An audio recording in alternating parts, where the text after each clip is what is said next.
Which is your character? Domino? Domino. Oh, maybe because I've opened it. Try that now. Still doesn't work. Double click. Yeah, oh yeah, I'm clicking away. Right, okay, hang on. Right, tell you what then, release the character and reselect it.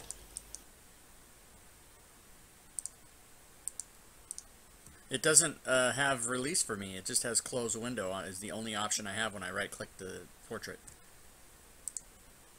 How interesting. Can you release it?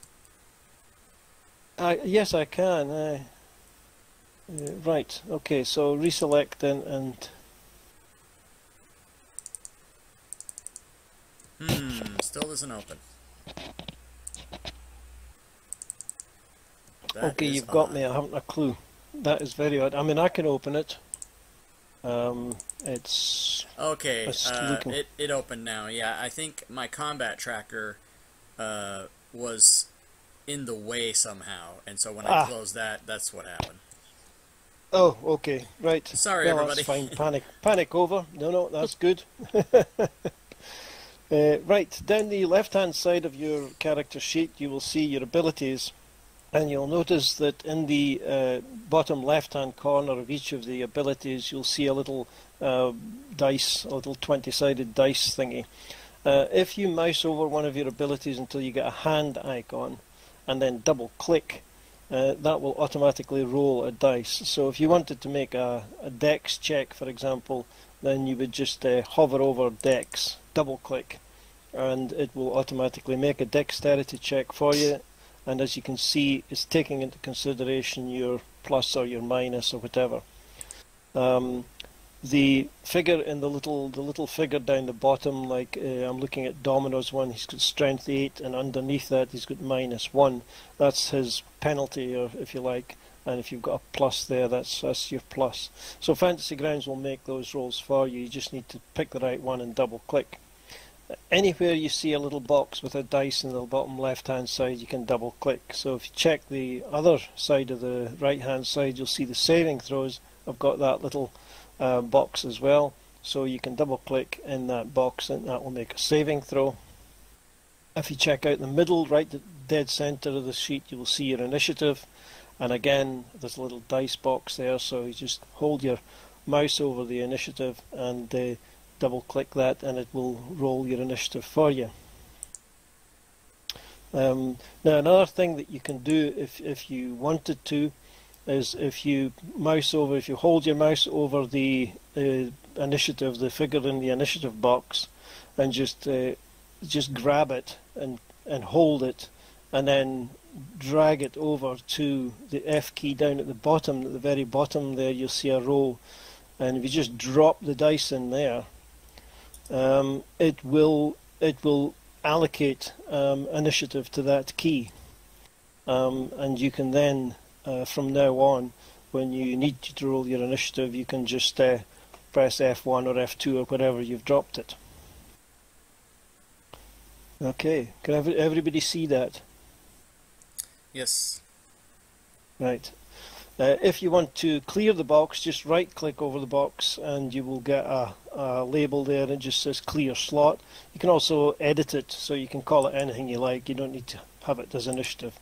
And you can do that with any rollable box. You can if you wanted to fill up the whole thing, you can do that. So you've got 12 F keys around there at the bottom, as you see. If you press CTRL, you get another 12. If you press Shift, you've got another 12. If you press Alt, if you press CTRL and Alt, CTRL, Shift and Alt. So God knows how many that all comes to, but you've got quite a lot. So you could fill all them up if you wanted to, but really isn't all that necessary. But you can certainly put the initiative in there. 96, well done, Domino. Right, so just before we leave the main page then, down the very bottom, hopefully we'll not need it, but you've got your death saving throws down the bottom. You've also got a box for hit dice, and if you have a short rest and wanted to use some of your hit dice to heal, that's where you would double click on the hit dice there, and it will use up a hit dice and will automatically heal you. The rest of that is just your armor class, speed, all that kind of stuff. If you then go to the right hand side, click on the skills tab. Very straightforward button. This again is just all your skills. You can see the name of the skill, you can see the stat on which the skill is based, you can see the total modifier there, and down the very right hand side you've got little dragon tokens. If you click on them, it'll bring up a story about telling you what the skill is all about, and you've got your clickable or rollable box in there as well. So if you want to make a skill check, you just hover over the right one and just double click, Just and FYI, it'll do it. Sorry to interrupt. Just FYI, the clicking on the dragon heads to open the skills thing does not work for me. You probably haven't opened the player's handbook then, Rob. Go to the library, go to modules, and you should see the player's handbook in there somewhere. And once you've found it, if you hold the mouse button over the little book and drag the book to open it, then you will get the player's handbook will open, and all these links will work. See how we learned that I did exactly what you said, and it does work now. Indeed. Okay, the next tab is your abilities tab. Purely informational, this, but again there's a whole list of little dragon icons there. You can click on any of these, and if you've got the player's handbook open, which I hope you have, then you will get information on what all of these do. And the only ones that you need to be concerned about, well, you actually don't need to be concerned about anything here because they're all duplicated elsewhere. But this is an information screen. Your next screen is your inventory. It tells you what you've got, what you're carrying. You'll see that it works out your encumbrance for you down the bottom there. It tells you how much your encumbrance is. Fantasy Ground doesn't automate that, but that just gives you an idea of how much you're carrying. And again, you've got your little dragons which you can click on, and it gives you some details. The notes tab, very straightforward. There's no real role playing in this, so I haven't bothered giving you personality traits, ideals and flaws and all that kind of thing. So pretty much you've got your name in there and your size, and that's about it. Now, the actions tab is pretty much where it all happens. This is the important screen, and this is the screen that you're probably likely to have open on all of your characters pretty much all of the time, because you're doing a lot of combat. This is where all the combat powers and everything are. So starting up at the top, you've got your list of weapons. You will see that there are various, the weapon names on the left hand side. If you've got ammo, you will see the amount of ammo you have, and you'll see little check boxes. When you use up an amount of ammo, when you fire an arrow, for example, it will automatically check off an arrow for you. So when you look at that, the next thing you see is a line of icons. You've got a sword indicating a melee weapon. You've got an arrow which represents a ranged weapon like a bow or a crossbow, and then you've got another one which represents a thrown weapon like a thrown dagger or something like that. So they're just little icons that tell you what kind of weapon that you've got here. Most of them will be melee weapons. Next to that, you've got a big box with a dice in it and a number. We're looking at Domino's here. He's got +6 in his. This is your attack roll. And just like every other dice box, you just double click this and it will make the attack roll for you. The next box, the box next to that, is your damage roll. And again, you just double click on that and it makes the damage roll for you. And that's all fairly simple. We'll come to targeting in a minute, but that's basically it. It's all very straightforward. Now, just a couple of other things about dice rolls and attack rolls and any other kind of roll, really. But instead of double clicking here, if you wanted to, you can just simply drag. You can just hold that dice. So if you pick up one of the dice, one of the attack dice, just pick that dice up, and you can drop it into the chat window. It'll make the attack roll. Or you can drop it on a target in the map and it'll make an attack roll on there, or you can drop it on a target in the combat tracker and it will make an attack roll to whatever you drop it on. And you can do the same with the damage. You can pick up the damage, just click on it, left click and hold, and you'll see that the dice comes up, and you just drop that onto your target, drop it into the chat box if you've got something targeted, and it makes the dice roll for you. Now, not only that, you will see that all the weapons have got a damage type. So I'm looking at dominoes again. We've got bludgeoning, but you could have piercing, you could have slashing. That damage will do that particular type of damage to the creature or the target, and if that creature or the target has any kind of resistance to that kind of damage, Fantasy Grounds will automatically take care of that for you, so you don't need to worry about that. Now, the rest of the sheet will be different for every character, but basically what you've got in the next part of the sheet are character powers and spells if you're a spellcasting class. And the spellcasting classes are probably the most difficult ones in the sense that there's going to be a lot of information on there, but we'll come to individual classes shortly.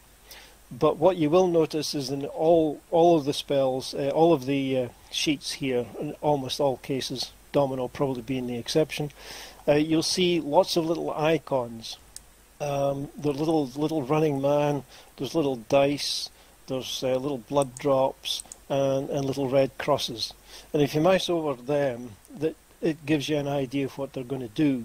A little cross is a heal, a little blood drop is damage, a dice is a roll, is a cast of a spell, or it's a roll or something like that, probably to force a saving throw out of a monster.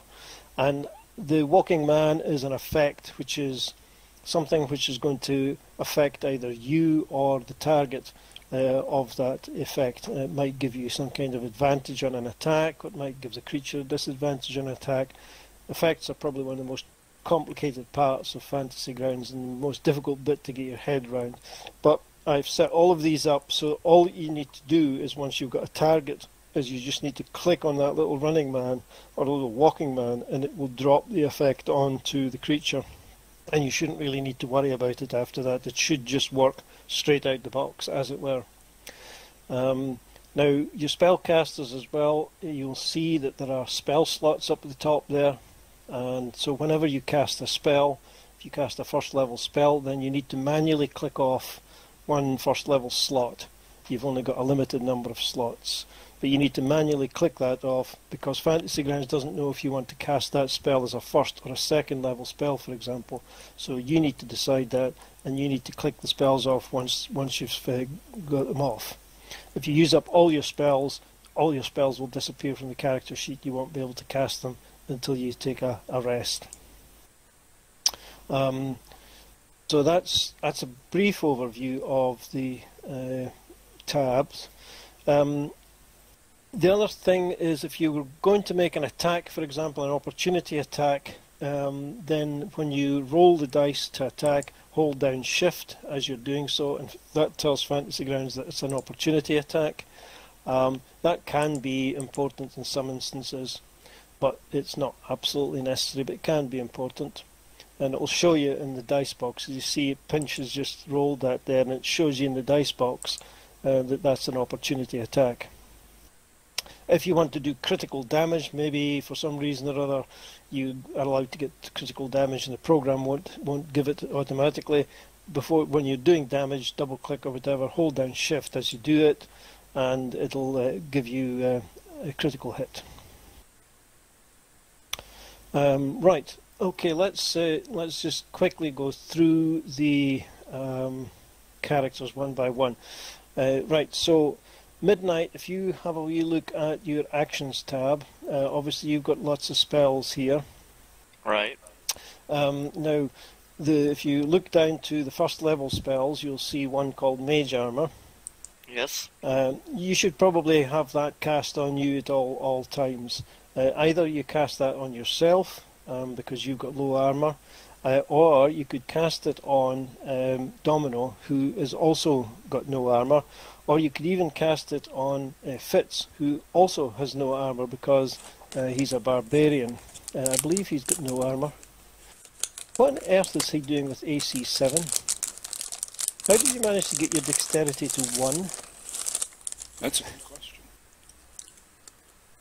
What have you done?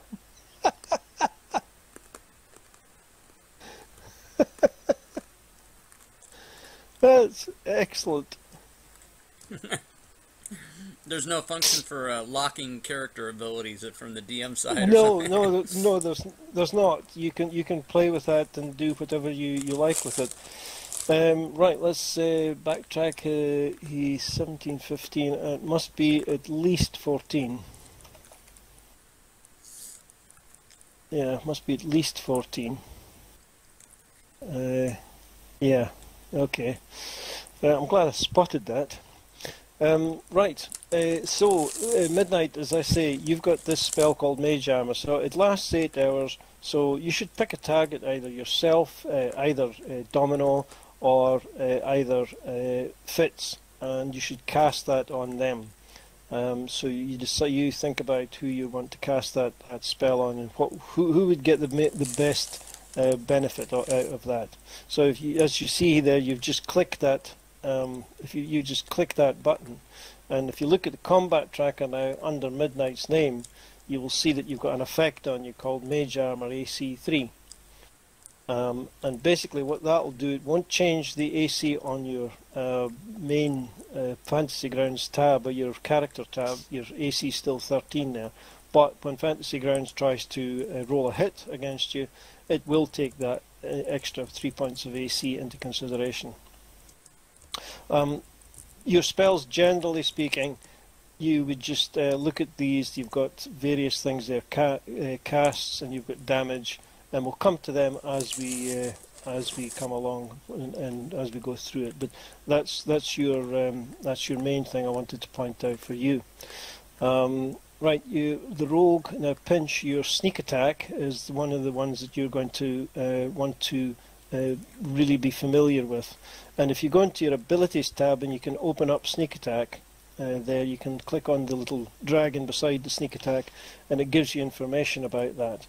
And basically once per turn you can do another, it says 1d6 there, but you're 3rd level, so it'll actually be 2d6 extra damage to a creature that you've hit, provided you have advantage on the attack roll. Now in 5e, advantage is a big thing, advantage and disadvantage. And basically what advantage means is if you've got advantage on an attack roll, you roll 2d20 and take the highest. If you've got disadvantage, you roll 2d20 and you get the lowest. So you always want to be trying to get advantage as much as you possibly can.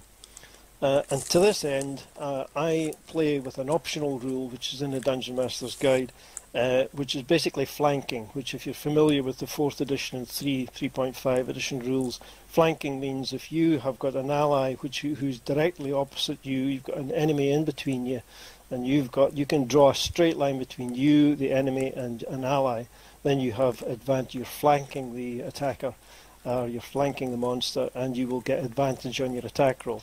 So you should be trying as far as you possibly can to always get advantage.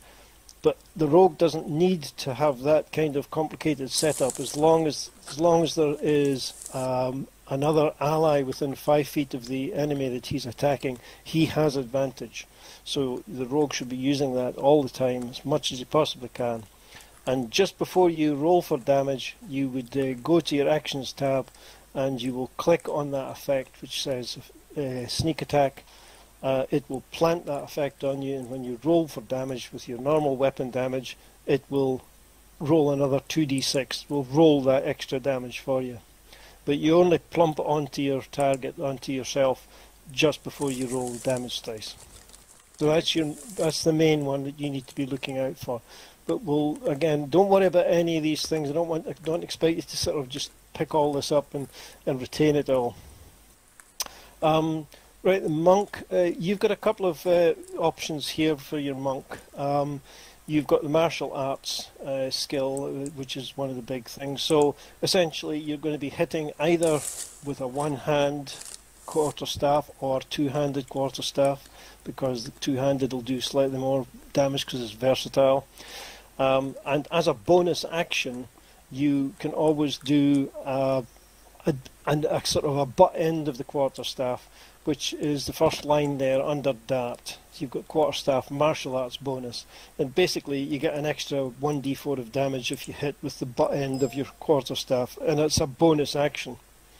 Now if you don't want to do that bonus action with there, you can have, as an alternative, you can use a key point. and you see your key powers down there. And you can use a key point to, for example, give you flurry of blows. And flurry of blows allows you to take 2 unarmed strikes against the target for a bonus action. So you as a monk should always be trying to use your bonus actions every round for something to do that little bit of extra damage. Right, so that's the monk. Right, the barbarian, so Fitz. So your big thing, Fitz, you have got a couple of abilities which are quite important. The first is your Dragonborn, so you've got a breath weapon. It's not a huge, powerful thing, but you've got a breath weapon. And if you click on the little red dragon beside that, it'll tell you all about your breath weapon. It's a 5-foot wide, 30-foot line, and anybody in that needs to make a dexterity saving throw. If they fail that saving throw, they're going to take 2d6 damage and half as much if they succeed. So that's a kind of thing, but it's a kind of a one-off in a way because you can only really use it once a day. But your other big thing, if you look down the list of powers there, is rage. And if you just click on the little red thing there, it'll tell you all about rage. And the main thing about it is that you get an extra couple of points of damage, but you also resist bludgeoning, piercing and slashing damage. That means that you're going to take half damage from any bludgeoning, piercing or slashing weapon throughout the period that you're raging. And your rage lasts for a minute. I've just noticed something. I haven't actually put in how many rages you get. I think it's 3 for one. Is it 3 for your level? 2. Why have I not put that in? See, there's always something, isn't it? Always something. Yes, you get 3 rages, so we'll just sort that for you. We'll go into preparation, and there's your rages there, and you get 3 of them. Okay, so you've now got 3 little circles next to your rage, so you just tick one off whenever you use it. In conjunction with rage, you've got your reckless attack, which basically means that when you're raging, you can use reckless attack throughout your rage, and when you do, you get advantage on your melee damage, melee attacks, but you have disadvantage against anybody hitting you. Anything that's hitting you has got advantage as well. So that's not really. It's a balancing one, really. That one. So you're going to get hit more often, but you're going to hit more often as well. So you need to balance that one out.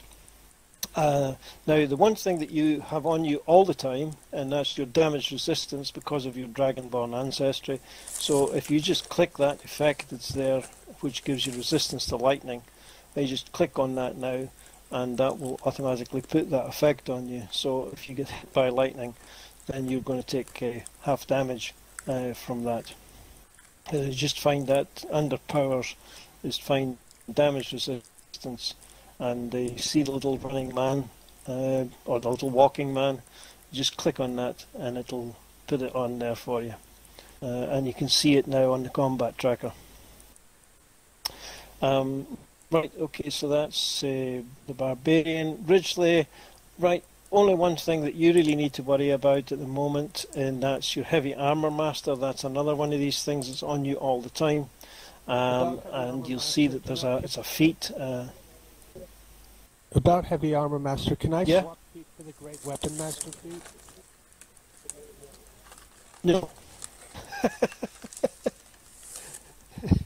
No, because it's too. I've set it up for that at the moment. These are just pre-generated characters, so I see where you're going with it because yes, you get some extra stuff, but the heavy weapon, the heavy armor master, that's the one that I picked out. So just stick with that one just now.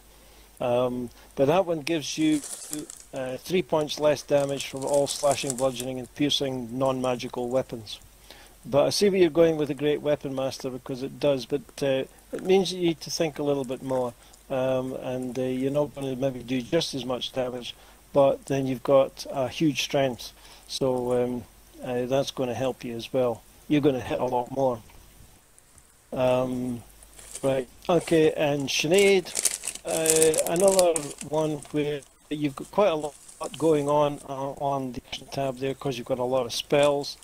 A couple of ones that you want to think about is you've got a class feature there called War Priest, which basically means that you can use up one of these little boxes up and you get an extra attack. You've got your Dwarven Resilience right underneath that. If you click on that now, that'll put you resist poison, and you get an advantage to saving throws against poison on that. So you can see that little walking man under the race feature. Yep. You just click, yeah, just click on that.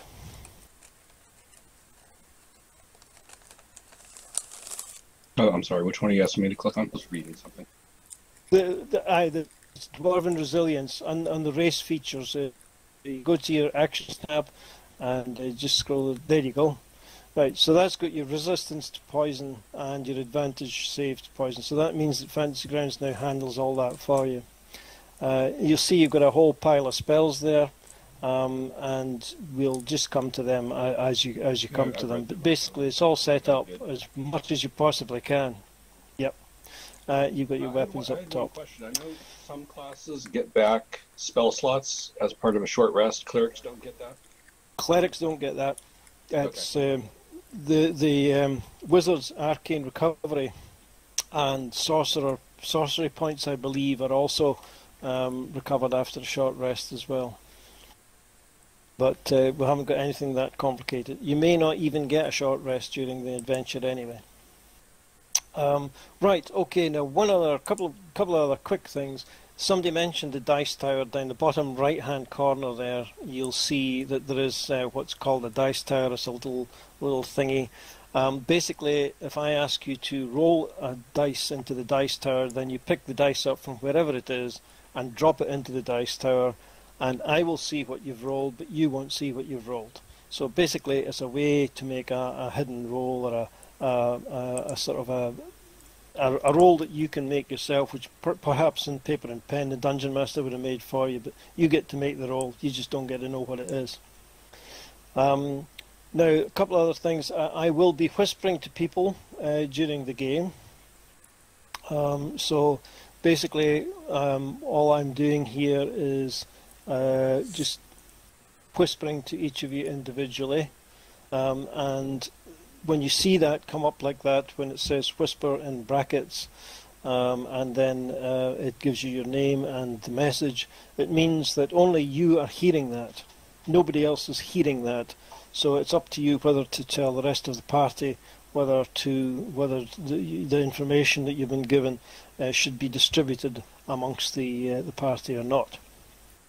One other thing, I will be using the language extension. So sometimes you will see this kind of thing coming up on your screen in the chat box. Now, some of you are going to understand what that says. Some of you are going to get a translation of what that says. The rest of you are going to get hieroglyphics. So again, if you see that and you see a translation, then only you are seeing that, because you're the one that has the language that allows you to read that. And so again, you may want to tell the rest of the party what's going on. There we go. Okay, right, so are there any questions? Right, then we will begin. Right, it was always going to come down to this, of course. One day you would walk into a situation that you probably couldn't handle. You never thought it all the way through, did you? Not when you all started out fresh-faced and eager to discover the world beyond your small village, to seek out adventure wherever it might take you, and to reap the vast treasures as rewards. It was all too easy, really, now that you think about it. The giant rats in Widow Smith's basement that needed clearing out, the kobolds raiding those outlying farms, and the bandits ambushing merchants along the trade way. And even this job seemed simple enough, the wizened old man in the Cock and Feather Inn offering you all that gold just to deliver a message to a friend. So overconfident were you that you never really stopped to think that it might be a trap? After all, the old man was very convincing, telling you that he had been unable to visit his friend for some time because of his bad leg, and that he really wanted to see his friend again before he passed away, and how he wanted to play him at dragon chess just one more time. And your heartstrings were well and truly tugged, and so you set off to find the old man's friend, and that proved much easier than you had been led to believe. After all, the old man had told you that his friend was a wizard and lived in a tower that was difficult to find because of the magical aura that surrounded it, hiding it from casual view. But you had no difficulty finding it at all. It was exactly where it was supposed to be. And getting in had been a breeze as well. The old man had provided the phrase which revealed the magically hidden door when you spoke it. Even when you entered the spacious ground floor of the tower, everything seemed normal. Except maybe from the rather odd-looking creature sitting in a comfortable-looking chair beside a brazier. It was big and looked human, and it even looked as his skin was human, and his lopsided, permanently grinning face seemed completely human, if a little unnerving. But then the door had slammed shut, and the thing had started to move, and its intentions were pretty clear. And around about this time you realised that the thing was a golem, and that you were trapped in a room with no apparent way out, and this might very well be the end of your adventuring days. Okay, so what I'm going to do now is share a map.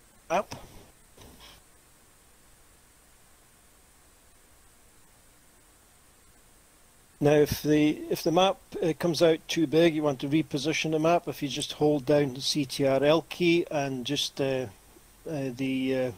left mouse button and move it up and down and in and out and across and away, and the map will rescale.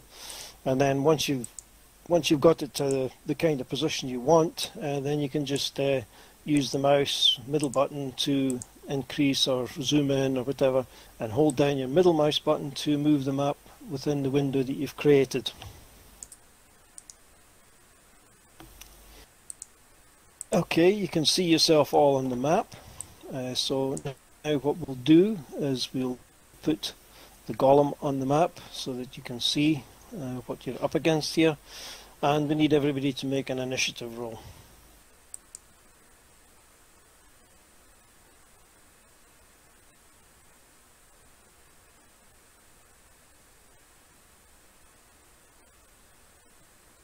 Okay, right, so you see up in the combat tracker now, Fitz is going to be going first. He's the first one, his initiative's 22, so everybody's on the combat tracker with the correct initiative order, and it's Fitz that's going first. You've got a move action, and then you can have an attack action, and you also have the possibility of a bonus action depending on your class and your features and that kind of thing. So the first thing is what basically does Fitz want to do? Based on, I've never played this class before, let alone Dragonborn. Based on what I know about my draconic heritage, do I know if I let lightning loose in this room, is it going to rebound before it hits 30 feet? We don't have to worry about lightning rebounding and all that kind of thing in 5e. It's not. There's no specific rules on that, so it would be pretty much up to me. So I think we won't worry about little details like that. Okay, we'll just start this out. I'll rage. Pretty angry about being trapped in here. Okay. Right, so find your rage and just click on it. Now that hasn't come up on you, so what's happened there? Oh yes, you've got to click on the little man. You've clicked off. There you go. There you go. Okay, now you'll see that that's given you all these things. Your advantage to strength. All of that's going to be taken care of for you. And it also shows you the number of rounds that it's got as well. So that'll count down automatically Fantasy Grounds will count down the number of rounds for you. So there's your rage. Now I believe, is that your bonus action, isn't it? checking. Yeah, it is a bonus action, so I could still move and make an attack. You can still move and you can still make your attack. Yep. I want to step into that space to Okay. leave him open for other attackers and then come at him with a battle Okay. axe. Okay, right. For those of you that don't know, in order to move, you just hold down CTRL and drag your character to where you want it. Once you're happy with it, you just release all that, and then I approve the move because I've got the tokens locked. So you can't move your own character yourself. You just tell me basically where you want to move, and I will approve the move. Okay, right. Swing away then. So make sure you've got them targeted first, and again, for those who don't know, hold down CTRL and then click on the target, either on the map or on the combat tracker, or you can do, which I suspect Fitz did, which is just drag and drop the dice on there. Now Fitz, you've scored a critical hit right away, that's brilliant.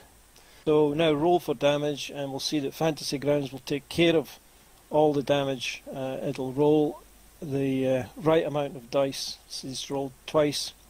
It's given you your effects there, +2 for your rage, and it's done all of that damage to the golem. Okay, now I think that's your turn. Now, by the way, Fitz, you do notice there that you've got the option of your battle axe either one-handed or two-handed. I did a two-handed attack on him. Yeah, I don't see any reason why you would want to do anything other than two-handed, but the option's there. Okay, right, now Pinch. So, Pinch, you can move as much as 25 feet. Each square on the map here is 5 feet. So basically what you're wanting to do, because remember we said that you wanted to make your sneak attack. That's the big thing for Pinch. So Fitz is already there. Fitz is within 5 feet of this flesh golem. So you don't need to be in any special position, just need to be right next to the golem, and you'll be able to get your sneak attack under these circumstances because Fitz is already in combat with it. So basically just... Yep, sorry. A diagonal's 5-2. Yeah, don't worry too much about diagonals. Fantasy Grounds will take care of it for you. So just hold down CTRL and just mouse click on your character and drag to where you want to go. Yeah, that's absolutely fine. That's 25 feet, so I will approve that. Now this is what you would be flanking, so you're going to get advantage here anyway, but you would also get advantage no matter where you were. Okay, so what you want to do now is to roll your attack with advantage, but Fantasy Grounds doesn't know you have advantage, so if you go down to the bottom left hand corner there, you will see there's a couple of little buttons and one of them says ADV on it. So if you click that until it's red, it's lit up, and then go back to your character sheet, find your short sword main hand, and double click on the dice there next to that with the +6 in it. Alright, do I need to click the sneak attack too, or just go ahead with the... No, because the sneak attack is damage. We worry about the damage after you've hit. You've got to hit first before you can... Now, there you go. Now, so you've rolled 2 dice automatically. Now, sorry, I have buggered you up here. You haven't targeted the target, so hold down CTRL and click on the flesh golem. There you go. Okay, so you've targeted it now. So what I'll do is I'll do a funny thing here. And so you've actually hit the flesh golem. So now you can do the sneak attack. So if you look in your class features there on your actions tab, and under sneak attack you'll see a little walking man. The very bottom, it's right in the middle of your actions tab there. Yeah, I've got sneak attack. There's like a star next to it. Is that... Not to the right of it, there should be a button. The man. Right. Yeah, Your man on.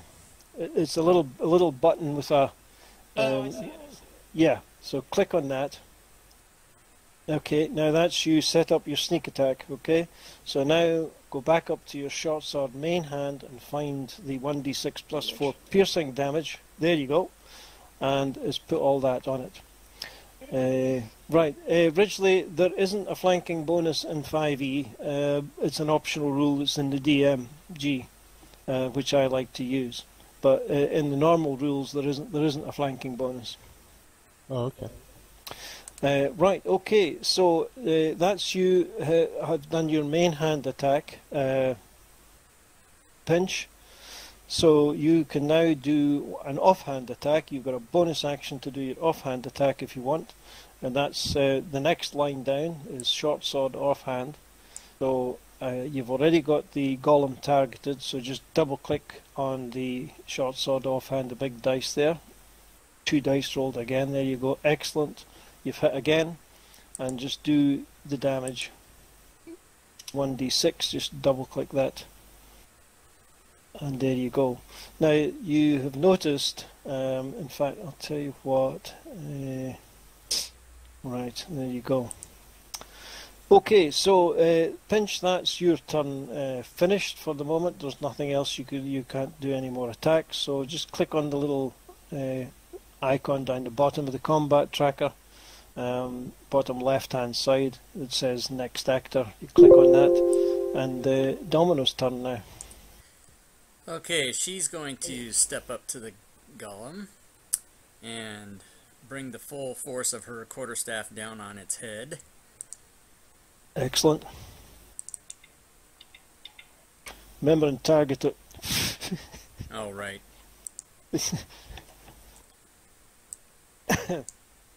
You've hit anyway, but Okay. target now. I was very excited. Okay. Right, okay, so you've damaged the... And as a monk, I can now flip my quarterstaff as an unarmed strike, and is that how that works? yes. Now, hang on a second. I've just looking here that the golem isn't actually taking any damage at all.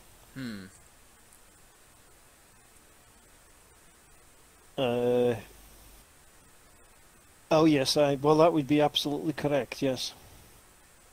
As Midnight is now pointing out, this creature is immune to certain kinds of damage, and is immune to non-magical weapons. Ah, so So I've although just you've smacked it and done nothing to it. Okay, cool. Basically, none of you have actually so far managed to dent it. I see some spells coming along. Okay, I think I cannot do anything else except for that. As a monk, I've never played a monk. Do I can disengage and move, but I'd have to spend a key point to do that, right? Well, one of the things that you could do, which would be actually quite useful in these circumstances, is to possibly use one of your flurry of blows to try and knock it prone. That's one possibility, which would then give everybody advantage on the attack. That's a good idea. Yeah, but you've also got, as you say, you've got Step of the Wind, which would give you a key point, and that allows you to take the disengage or dash action as a bonus on your turn. I think I'd rather try to help everyone in the party by knocking this dude down, so I'm going to try Fury of Blows. Right, okay, so basically, right, so the golem's failed its saving throw, so you've knocked it prone. So just, that's right, add the effect onto it. Excellent. Okay, so the golem has now got an effect on it, it's now prone. So everybody that does a melee attack against it will now get advantage on the attack. But remember that at the moment, nobody's got any magical weapons that can do it any damage. Well, Now, that's not going to last for very long. That's not a magic weapon. That's exactly what I was. You see, you're way ahead of me. So my bonus action. yeah. Well, it's a spell. I don't know. Is it a bonus action spell? Is it right? Okay. So the question is: are you going to cast it on yourself, or are you going to cast it on somebody else's magic I'm weapon? going to cast it on myself. You've cast it on yourself. Spell. I'm not in range of anyone else at the moment. Excellent. Okay. Okay. And that's perfect. Perfect. You're going to have advantage anyway because the thing's prone. So I don't need to click the button? You don't need to worry about that now. There you go, you see, so you've hit.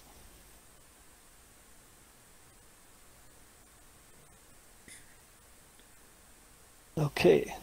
Now that did not do the damage. Now why did that not do the damage? Oh, did I have to have myself muted when I clicked the spell? Maybe that's the problem. No, because where did it's disappeared? Oh, there it is. It's on you. Yeah, I just clicked it again. I think I didn't have myself muted when I clicked the spell. Right. So roll some more damage then. See if that's working now.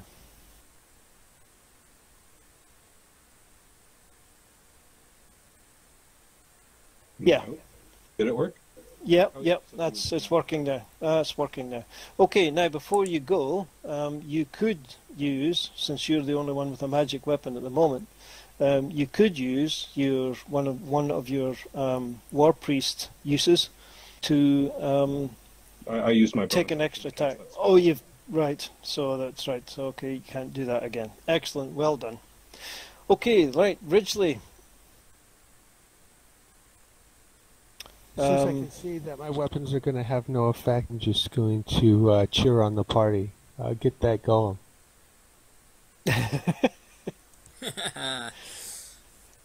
Righty-ho.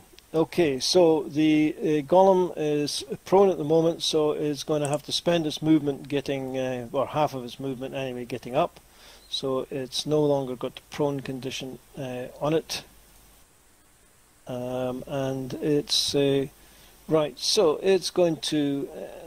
it doesn't like Fitz. So he's going to smash into Fitz with his slam attack.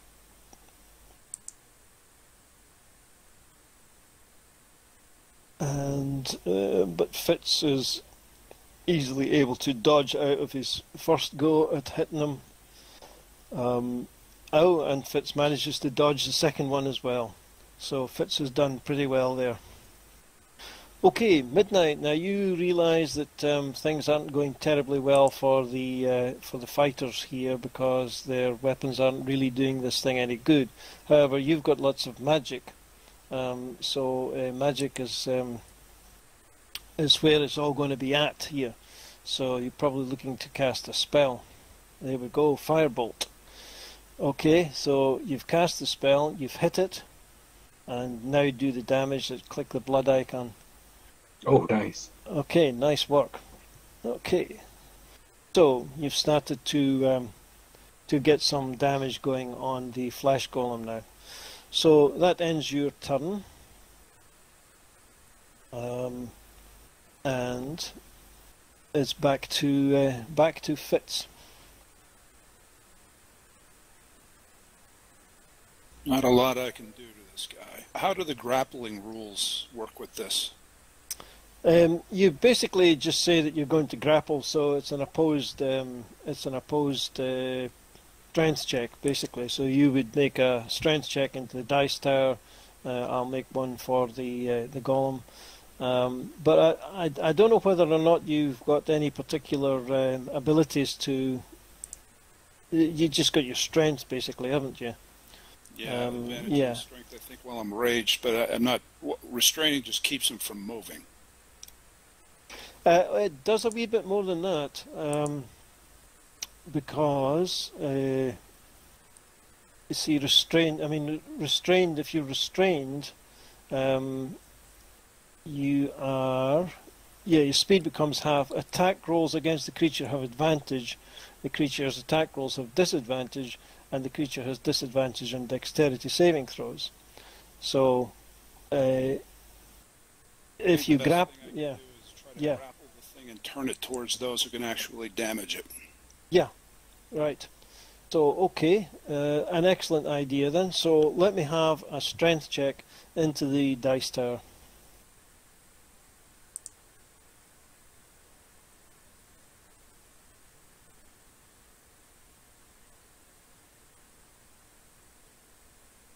Okay, so the golem now needs to make, if I can find the golem, I've got too many windows open as usual. Yeah, I've managed to close the one that I really actually needed to have open. Right, okay.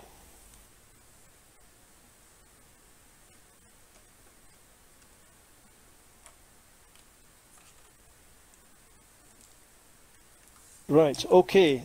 Right, you managed to, you failed to grapple the golem. It's just proved too powerful for you on this occasion. I think that's that would be your action to do that. So that's probably you.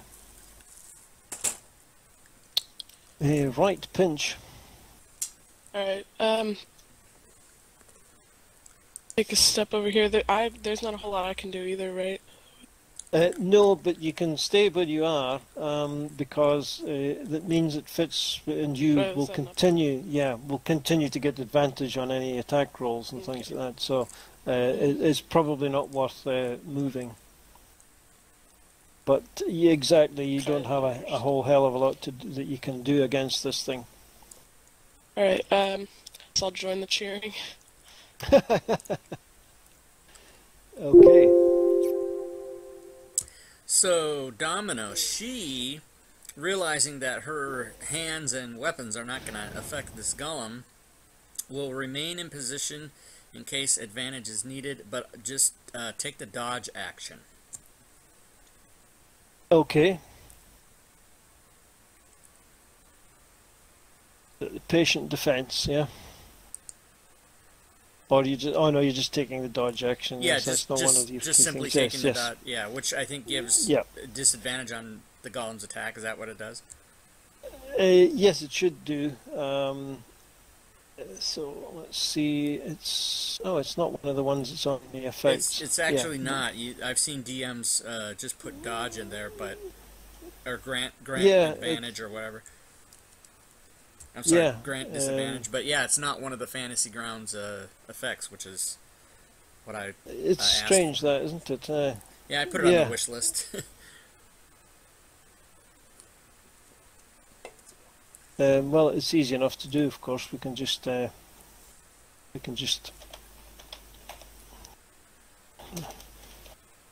quickly add one, and it'll just be one round, won't it? Exactly.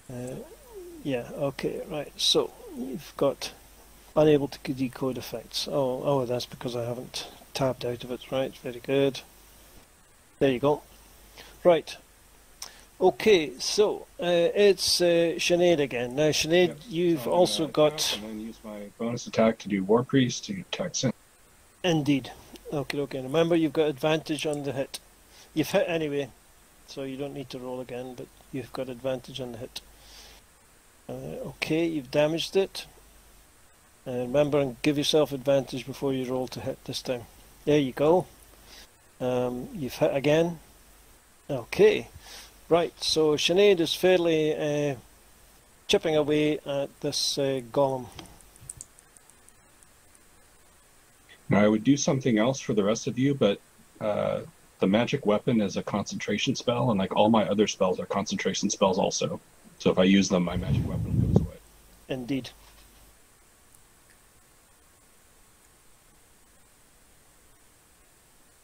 Okay, Ridgely.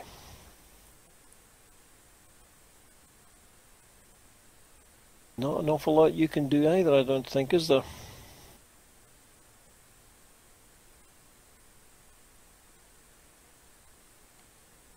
Ridgely? Did we lose him? No, I don't think so. Right. Give me a G. Give me an O. Oh,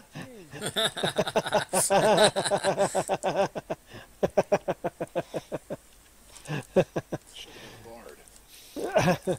Well, to be perfectly Bard. honest, yeah, Ridgely probably can't do an awful lot anyway, except cheer everybody on. So we'll move it on to the Flesh Golem's turn, and he'll have another go at Fitz. Now this time he's hit Fitz, and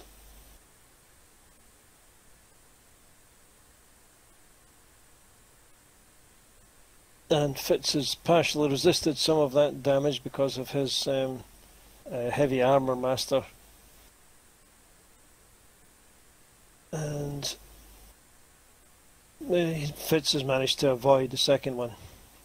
Now, Midnight, you can do some further things here, because I believe that you also have the... oh no, you don't have that. I thought you also had the magic weapon spell, but you don't.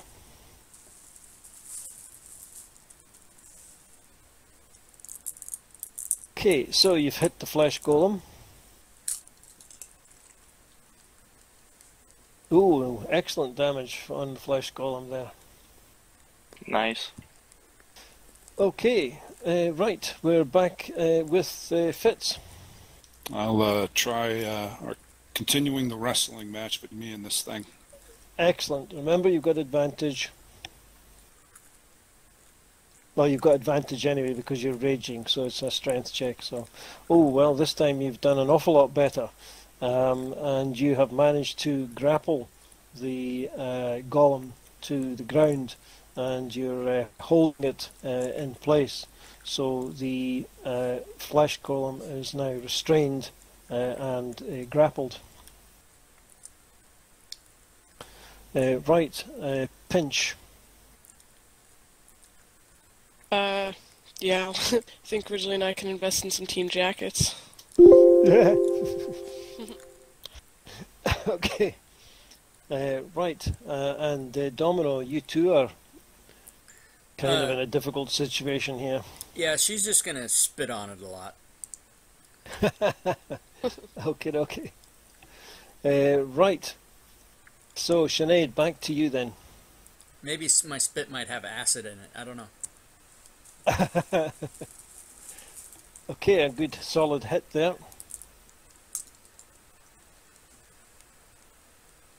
Not okay. so.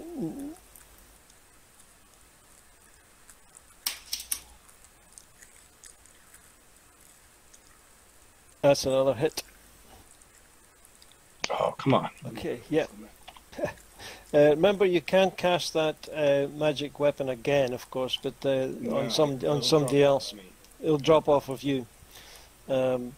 Okay, right. So, Ridgely, are you back? So, yeah, I just click on the button in the bottom left, and it just goes to the next character. Okay.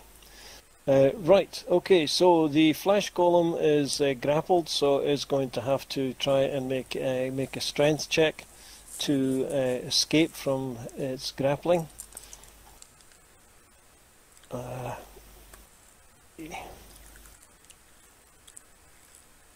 Unfortunately, the golem doesn't manage to break from Fritz's iron grip. It looks like the Flesh Golem has met its match here. So it's still grappled and still restrained, and it's Midnight's go. And you've hit Midnight. Oh, and some excellent damage there from Midnight. Okay, right, the Flesh Golem is now very sorely wounded, as you can see. Fitz. I'm going to keep the chokehold going. Okay, you don't need to do anything. It's up to the Flesh Golem to break out of it.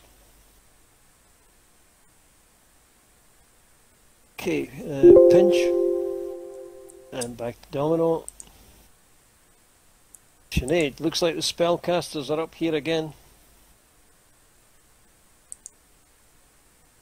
Yes, another solid hit. Heavy sigh.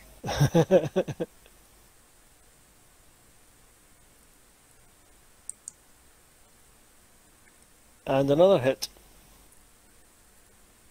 Okay. Right, the flesh golem has got considerable wounds on it now.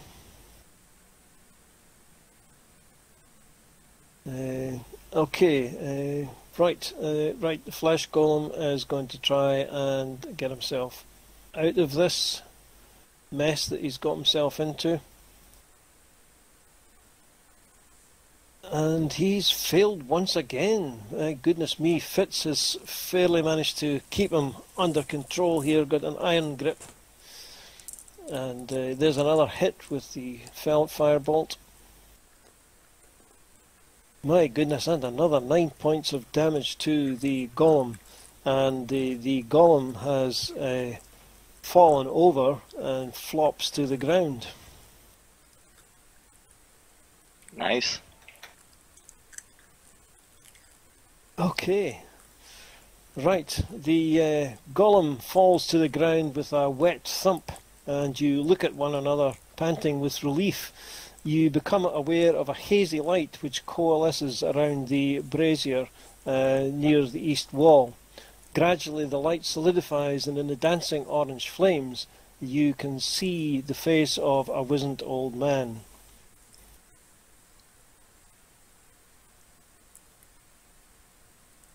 Let's have a closer look.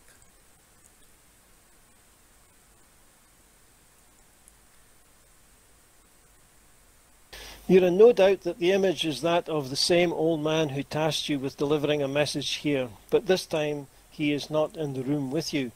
His eyes sweep the room, pausing for a moment on the slumped figure of the golem before settling on you. The voice, when it comes, is the same one you remember from before, but perhaps stronger and a little less tinged with sadness. Congratulations, you have passed the test. Please forgive my deception back at the Cock and Feather, but I have little time left, and I cannot do what I need to do on my own. I have a task for you. That will make you rich beyond your wildest dreams, and I would ask that you hear what I have to say, and then you may do as you please. Is that fair? Fitz growls, seems your fair. heart in my hand would be the greatest reward about now, mage. Let me introduce myself. I am Revius Ben On, and in order to explain what I require of you, I must give you a brief history of my immediate family. My father was a very wealthy wizard, and my mother was an artist. They built a large mansion not far from here, and my mother filled it with fine paintings, tapestries, and furniture. My father had no interest in art, being a cold and cruel man whose only passion was magic. When my twin brother Boleus and I were old enough, our father began to teach us magic, expecting that his sons would follow in his footsteps and we too would become great wizards. However, I was not interested in magic. I was much more inclined to art and painting like my mother. Nevertheless, my father forced me to learn magic and would beat me mercilessly when I got it wrong. My brother, who I loved dearly, would help me practice when my father wasn't looking. Then one day, whilst Boleus was helping me cast a particularly difficult spell, everything went terribly wrong and the spell miscast, and my dear brother was caught in the blast and killed instantly. I was devastated with grief, and to make matters worse, my father took the view that I had deliberately caused my brother's death because I was jealous of his magical abilities. He banished me from his house into this drab and bare tower and made sure everyone knew that I had been the cause of my brother's death. No one visited me, and he even refused to allow me to attend my brother's and later my mother's funeral.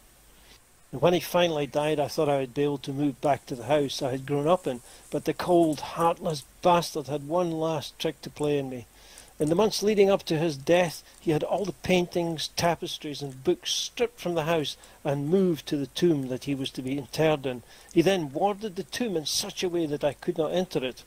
However, I found some papers in the house that he had accidentally overlooked, and I discovered that a key in the form of an amulet exists which would allow me to pass through the ward.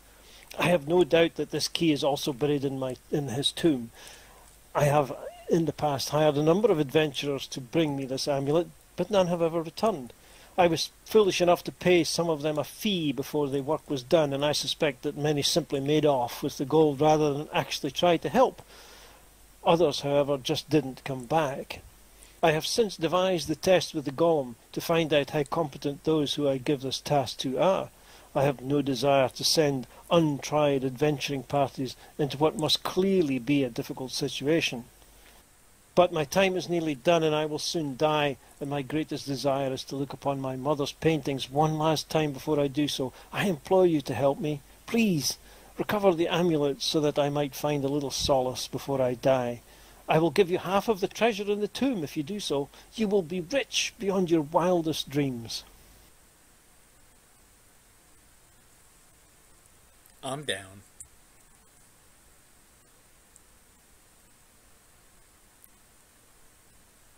Okay, everybody in agreement? Yep. Yeah, I'm in. Fitz nods but continues glaring. Thank you. You will find a cemetery about half a mile south of the village in which the Cock and Feather is situated. With a pop, Revius disappears, leaving only a slight smell of brimstone in the air. A creak signals that the door behind you has opened, allowing you to leave. Looks like the meeting is over. Let's head for the door. Okay. What now? So, did he tell us? I guess we know the name of his. It's his father's tomb we're looking for, right? Or is his brother's? His father's tomb. His father's. And did he tell us his father's name? Do we know what tomb to look for? No, he didn't. He told you where the graveyard is, but that was it. Well, I guess we go to the cemetery and start looking at names. Try and find one with the same surname as his. Okie dokie.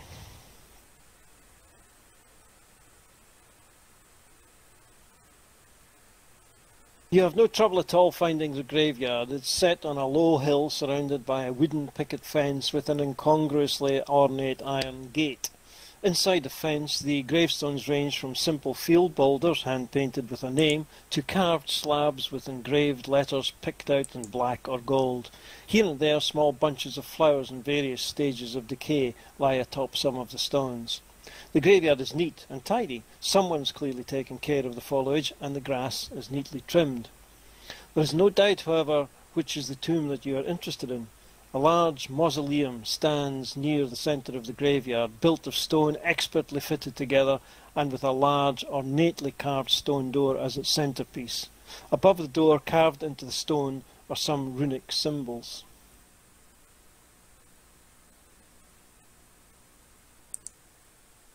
Do I understand the symbols? Somebody does. Somebody can read that. Oh, a wizard lies buried here.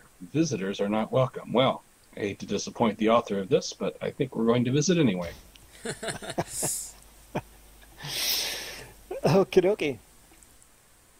Right, despite its clear weight, the door swings open easily. It's beautifully counterbalanced and clearly of dwarven construction. Inside there is a small, dark room about 15 feet by 15 feet, with alcoves along one wall where one can place offerings to the dead. Several of the alcoves have stains from what might be long burned out candles. Lying propped against the opposite wall is a corpse. The air is dry, dusty, and chilly.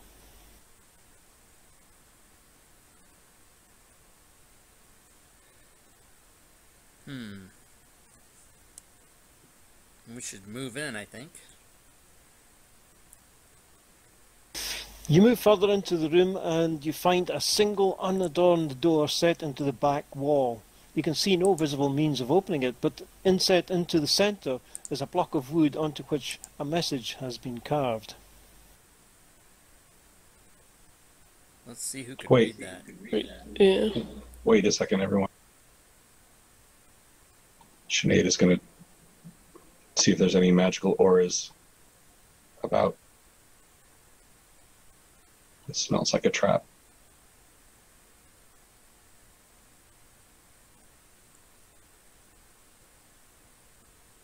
And at that point, you can remove the magic weapon effect off of me, because that's detect magic will make that fall off. Indeed.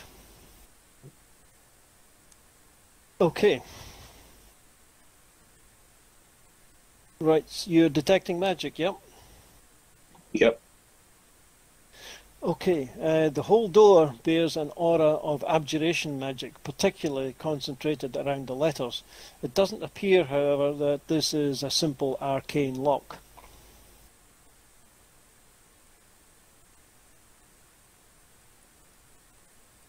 Provide the cure.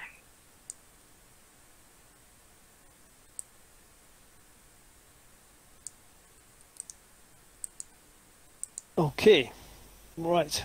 What do you want to do? Well, Sinead scratches her head.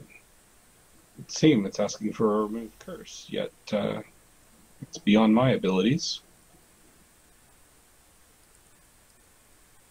Perhaps it just means a normal cure. I don't know. Does anyone else have any ideas? I'll place my hands on the doors and tilt my head back and yell, "Heal!" Who's doing that? A domino?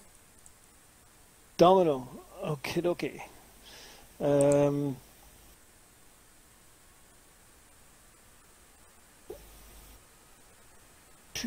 Right, okay, I don't think I've got anything prepared for that.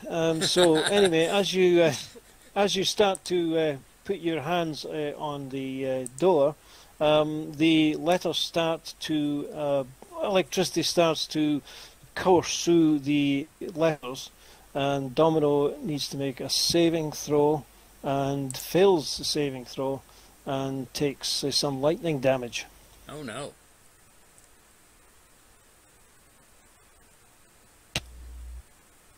It would appear that randomly sort of approaching the thing and putting your hands on them is not a good idea. I will put my hands on myself and say, "Heal." Okay, anything else that you want to try here? Is there, I have a disarm traps, is there any kind of lock I can kind of take a look at? Or well, you might want to make a perception check first, if you like. Alright, I'll do that. So if you drag a perception dice into the dice tower for me. Okay, right. It looks like each of the letters can be depressed. You can't be certain of what might happen should you press one. Well, you can, because Domino's already proved what you can do. You don't see any obvious traps, but that's not to say that there isn't one. Additionally, none of the letters looks more used than any of the others. You can now make a disarm trap check if you like. The same way, just roll it into the dice tower. Alright, I'll give it a go.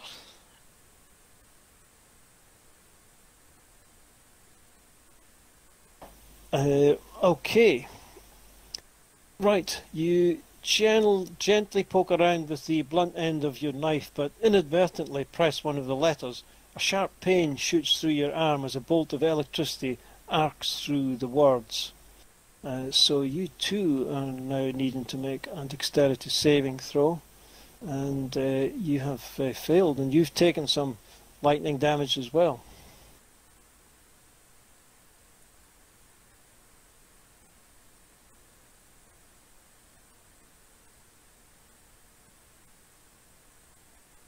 So this seems like some sort of code word maybe, or something like that? Password?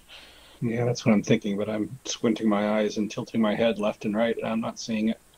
Yeah, I don't see any patterns or anything in this.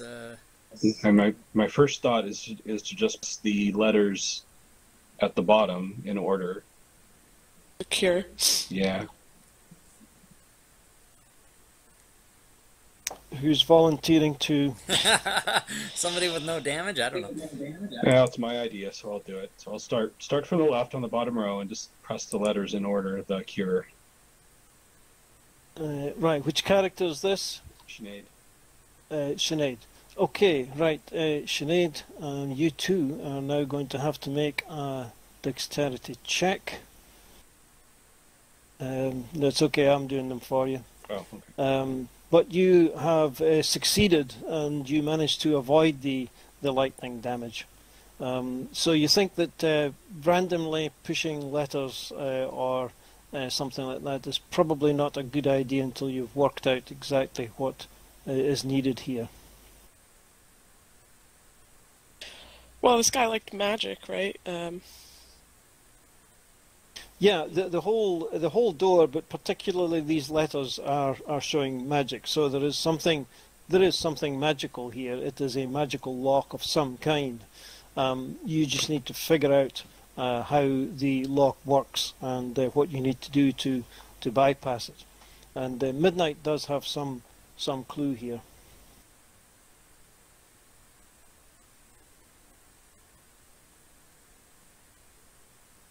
If she's paying attention to her whispers. No, I see. I was just reading it. Fitz stations himself near the in case it decides to get up. He doesn't know anything.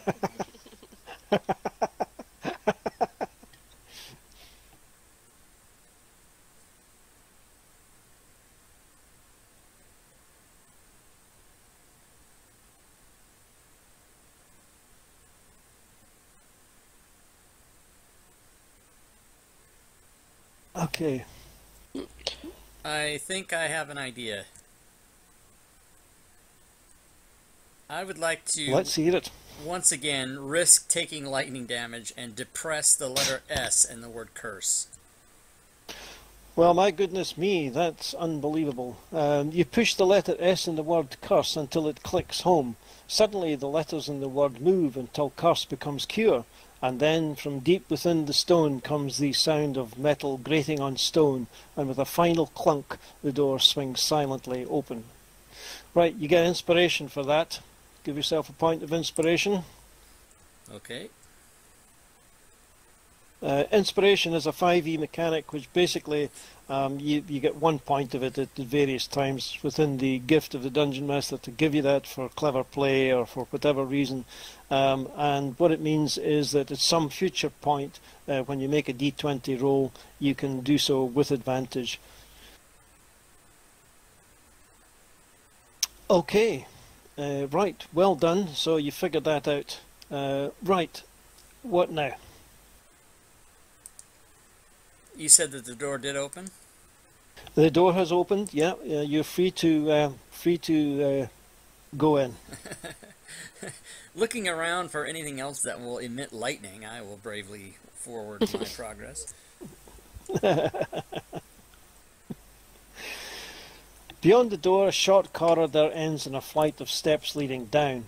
The stairs are silhouetted with a faint orange light which is coming from somewhere below. As soon as you step through the door, it swings shut behind you.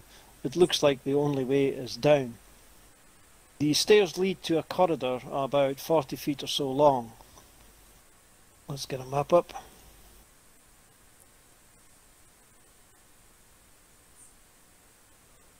Which ends in a pair of heavy stone doors. The source of the light comes from 3 lanterns burning with steady magical light spaced along the walls.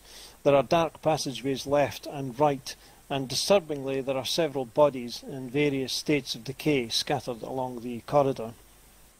Okay.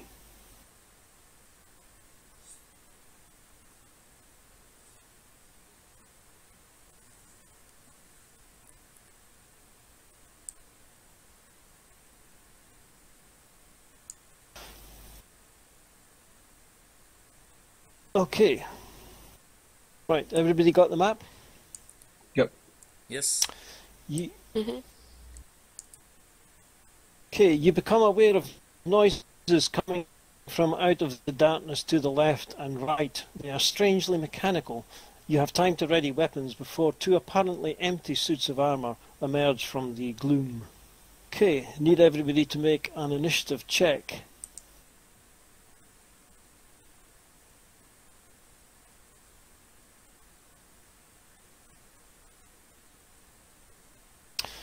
Okay, Sinead, looks like you're going first this time.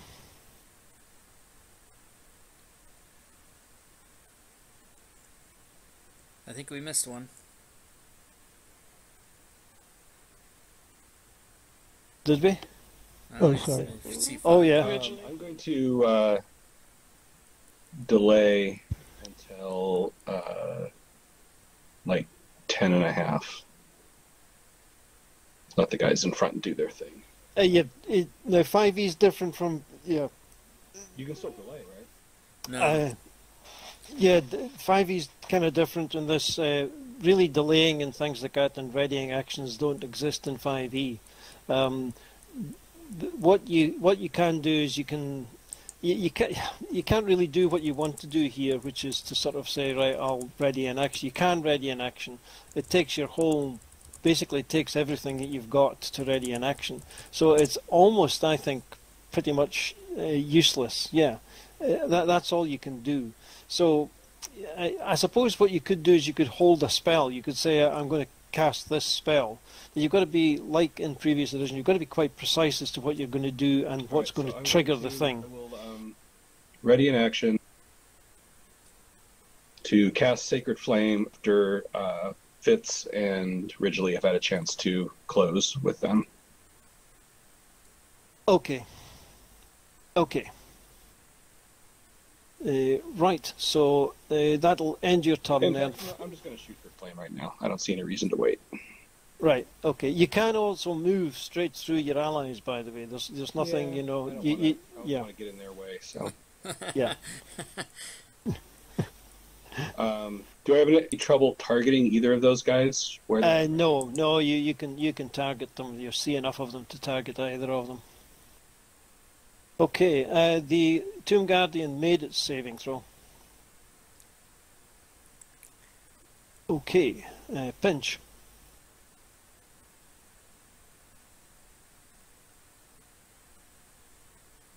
Now, one of the abilities that you have is the Assassinate ability. And that means that you've got advantage on attack rolls against any creature that hasn't taken a turn in the combat yet. So that means that you will be able to get advantage on any attack roll against either of these because neither of them have had a go yet. Okay. And because you're getting advantage on the attack roll, you will also get your sneak attack damage. Oh, okay. Well,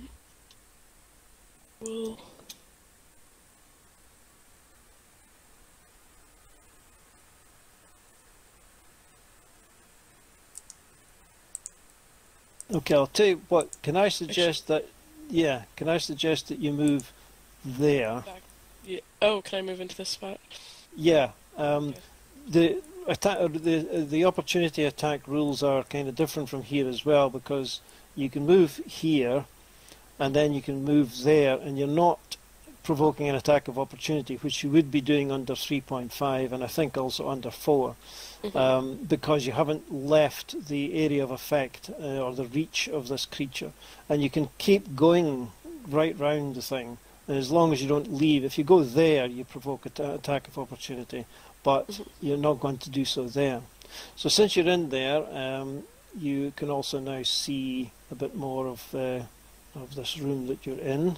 We don't need to worry too much about it at the moment. What you're doing here really is allowing your allies to be able to come in and move in front of this thing, and they will flank it and then get advantage. So you're going to be using your Assassinate ability here, which is going to give you advantage on the attack. So if you just click on the that's it. Perfect. Make your attack roll with your short sword, your main hand. There you go. You've hit. Now you can do your sneak attack damage. So click on the effect. There you go. Look at this. You're a veteran already. Excellent stuff. Except that you attacked yourself. Well, working on it. I did it again. Yes, you did. That's brilliant. Right, hang on. Absolutely fantastic. How did we manage that? Right, it's that Tomb Guardian 2, is it? Okay. Right. Now you've got your offhand to go. So remember, attack the sort of.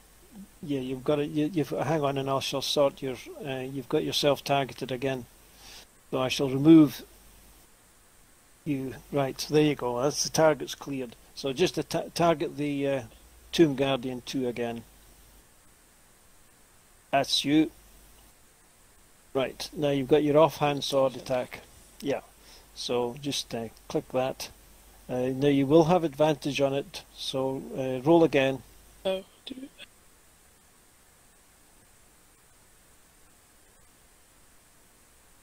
right, you've still managed to miss, unfortunately. What's the advantage from that on the offhand?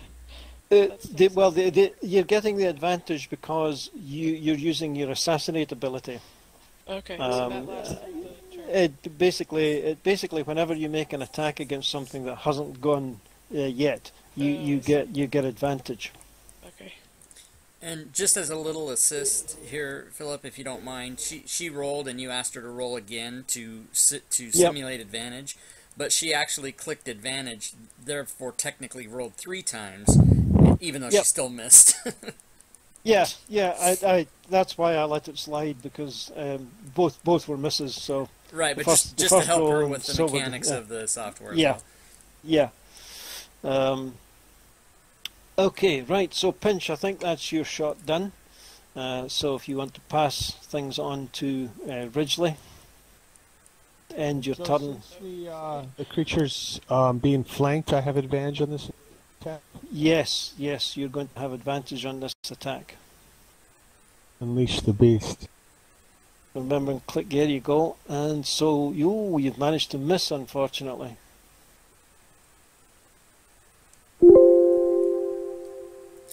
Okay, I believe Domino would like to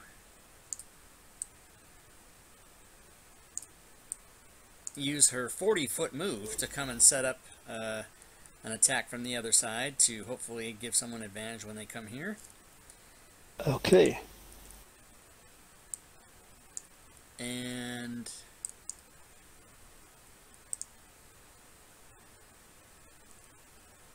I couldn't click on him using the token, but I did in the combat tracker, so I'll do my attack.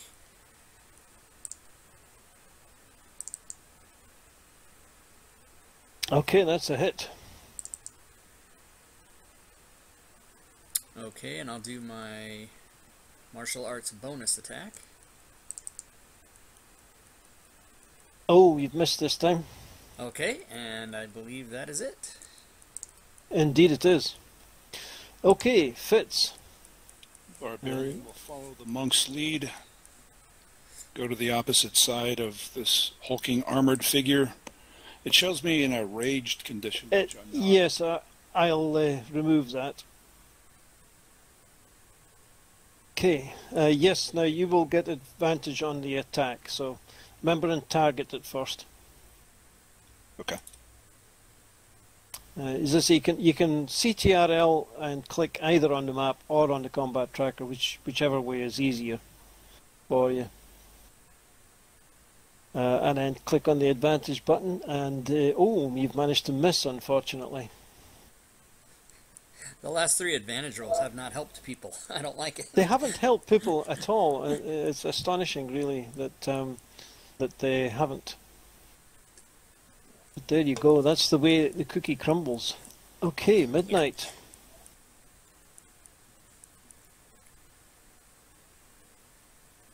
That's a hit, Midnight.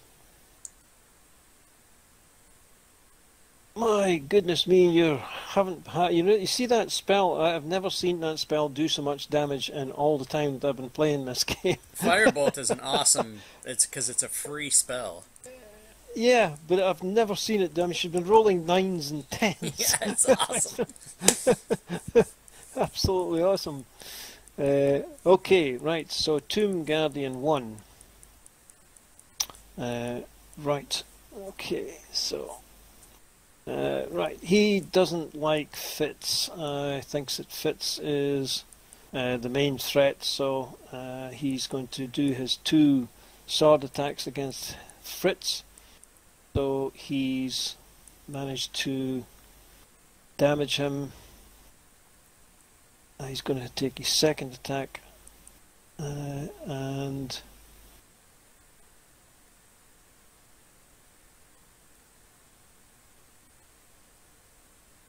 right, okay. Tomb Guardian 2. Okay, right, he doesn't like Ridgely. So he's going to attack Ridgely. We're just quickly going to have a look at an option. I think there's an option here which is set. Yeah. Right. Okay.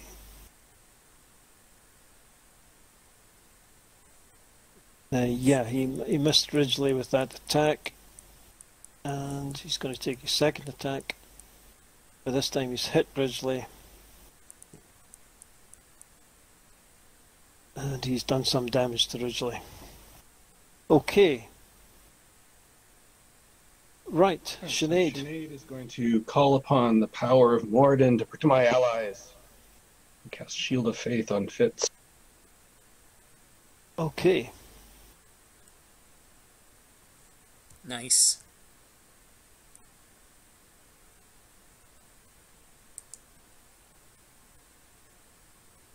And that's a bonus action. So I'm going to use the dash action to move over to Fitz. Okay. Do you need to move the dash action? Oh yes, because it's 35 feet, is it? Just out of range. Just out of range. Yeah, okay.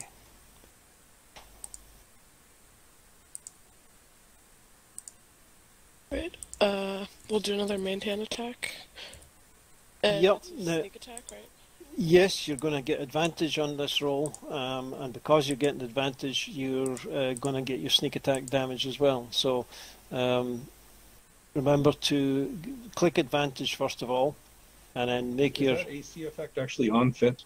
Yeah, I don't see it there either. Fitz, yes, AC2. Yeah. Okay, so Oh, it's just is that one of bonus. the... All right. You know what? That's one of those things where the DM sees it, but the players don't. Yeah, it's hidden. Just wanted to double check. Yes, so click advantage, pinch, and then make your short sword attack. There you go, and you managed to miss, unfortunately, even with advantage. So that leaves you with your offhand attack, but you still get advantage on the offhand attack. So click on advantage and then make your offhand attack. Oh god, you managed to miss even worse. What is going on? I'm flailing a little bit in the background.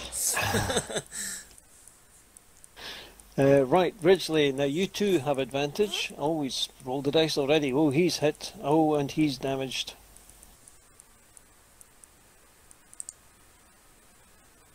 Okay. Alright, Ridgely, you've still got your action surge, and you've still got your second wind. Right, Domino.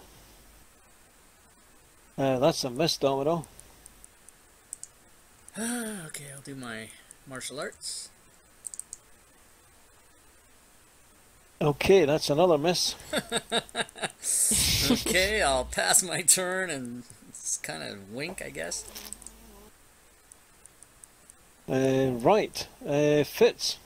Fitz digs into his draconic ancestry, brings forth the hate, the need to tyrannize, destroy, and go into a rage. Excellent work. Remember, you can do your reckless attack as well, but you don't really need to because you've got advantage on the attack here. Yes. Oh, and a critical hit. Nice. There we go. Okay.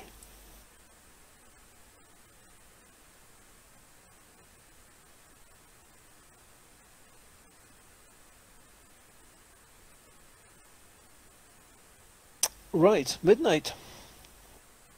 Firebolt again. Oh, Firebolt's missed this time. It's not an infallible spell after all. Okay, Tomb Guardian 1. Right, well, Fitz seems to be the one that's doing it most damage. So it's going to attack him. And it's managed to hit him. So many windows open. Okay, so right, manages to partially resist again, and he does another attack with his longsword, but this time Fitz easily dodges out of the way of the swing. So Tomb Guardian 2, he is going to attack Ridgely. Sees Ridgely as a big threat, but the beast is able to dodge out of the way, and the second attack comes in and it bounces harmlessly off Ridgely's armour, and he avoids any kind of damage at all, and it's Sinead. Alright, Sinead is going to place her hands on Fitz, revive his strength. I'm going to do both a cure and a healing word, because healing word is a bonus action. Indeed it is.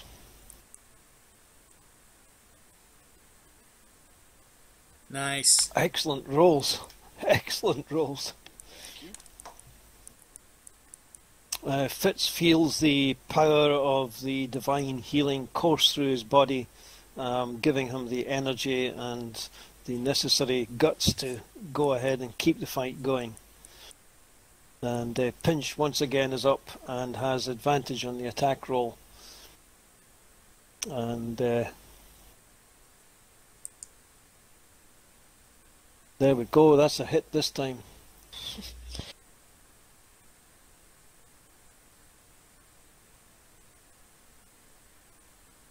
Yes, oh my goodness me, and the Tomb Guardian takes a colossal amount of damage there, and you can see that this one is really, it's on its last legs, there's bits of it hanging off, and it's in a terrible state. So Pinch, you've got another attack with advantage with your offhand. And you've managed to miss this time, unfortunately. You were so excited the last time with the amount of damage that you did. You took your eye off the ball there and somehow managed to miss. Okay, Ridgely, now you've got advantage as well.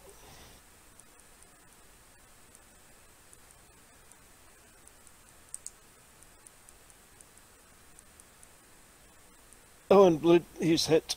And oh, you've killed it as the Tomb Guardian falls to the ground in a clatter of metal and bits. You can have a move now if you want, Ridgely.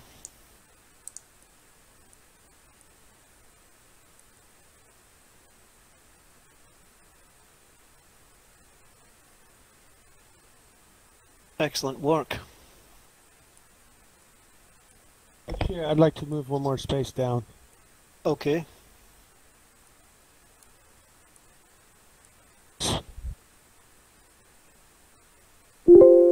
Okay, Domino, it's time you contributed something here. All these spellcasters are making all the heavy lifting. Oh my goodness me, how have you managed to miss again? You're kidding, a 17 misses? Well, apparently so. Okay, let's try the other martial art bonus. Oh, and another miss. Oh, I didn't use advantage. May I roll that once more? Oh yes, roll that again. Yeah, roll that again. There you go, there's the hit. For minimum 5 damage. Yes, you notice that these things are partially resisting your attacks. Okay. Okay, Fitz then. Remember, you've got advantage. Bolstered by the divine healing, Fitz presses the attack. Indeed. Oh, and scores an excellent hit on the Tomb Guardian. and slashes into it with his huge battle axe, chopping off some more of its armour.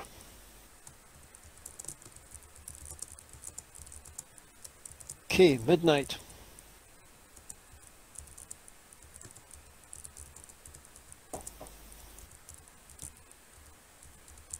Oh, you managed to miss with your firebolt this time. Okay, Tomb Guardian 1. Well, he still thinks that Fitz represents the biggest danger, and so he's going to continue and press his attack home on Fitz.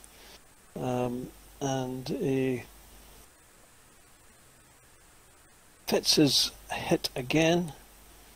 Seems to be able to hit you with ease, Fitz, for some reason or other. But you've managed to resist some of that damage.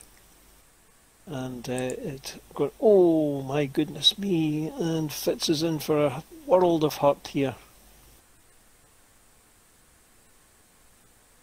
Okay, Sinead. Well, I was going to attack. But now I think I will use my last first level slot to heal Fitz.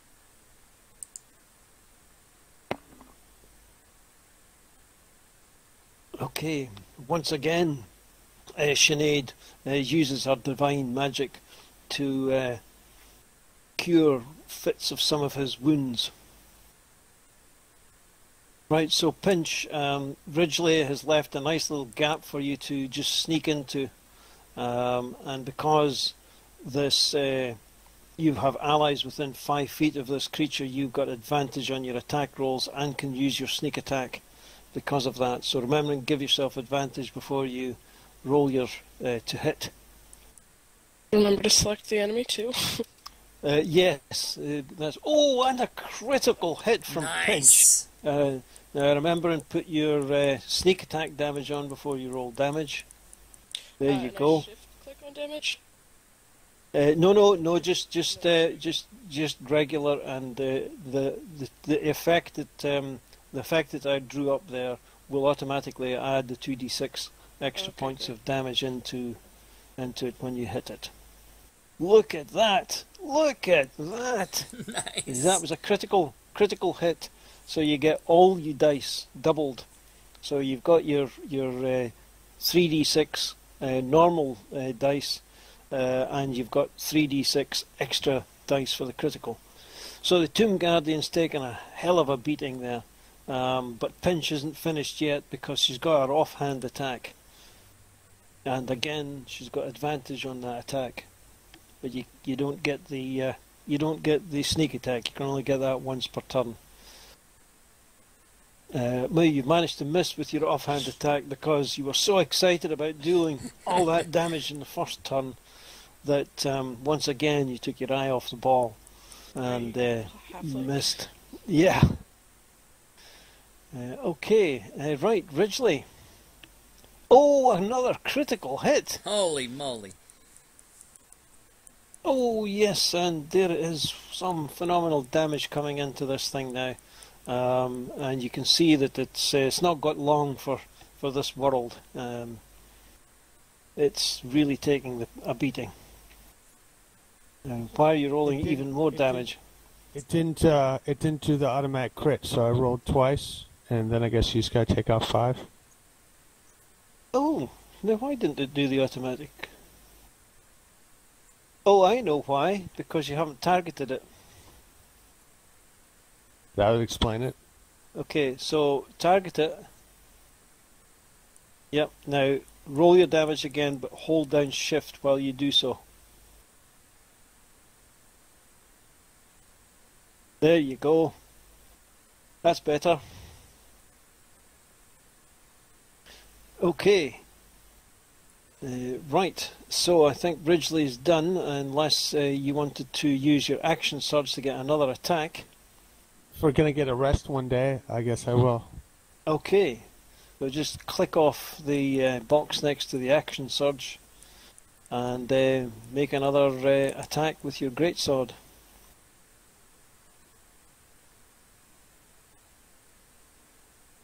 And you've hit again.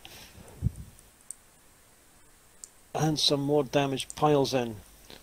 So remember to click off the little circle beside the action surge. There you go. Oh, you've clicked them both.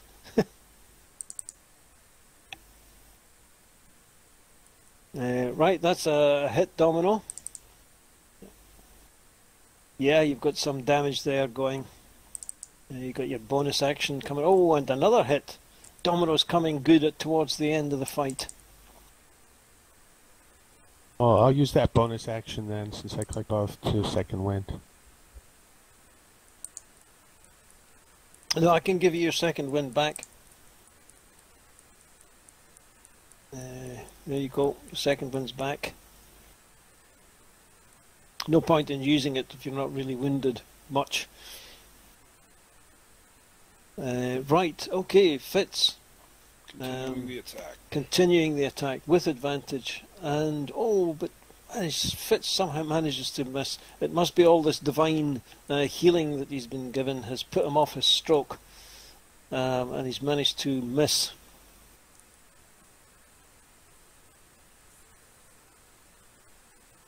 And now it's up to midnight. Oh, and a hit this time.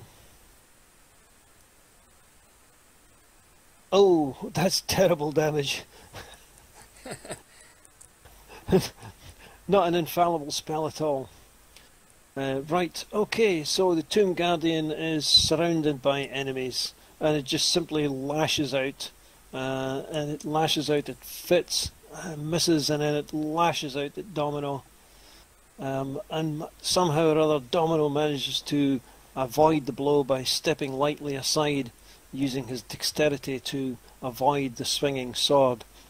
And Sinead's up.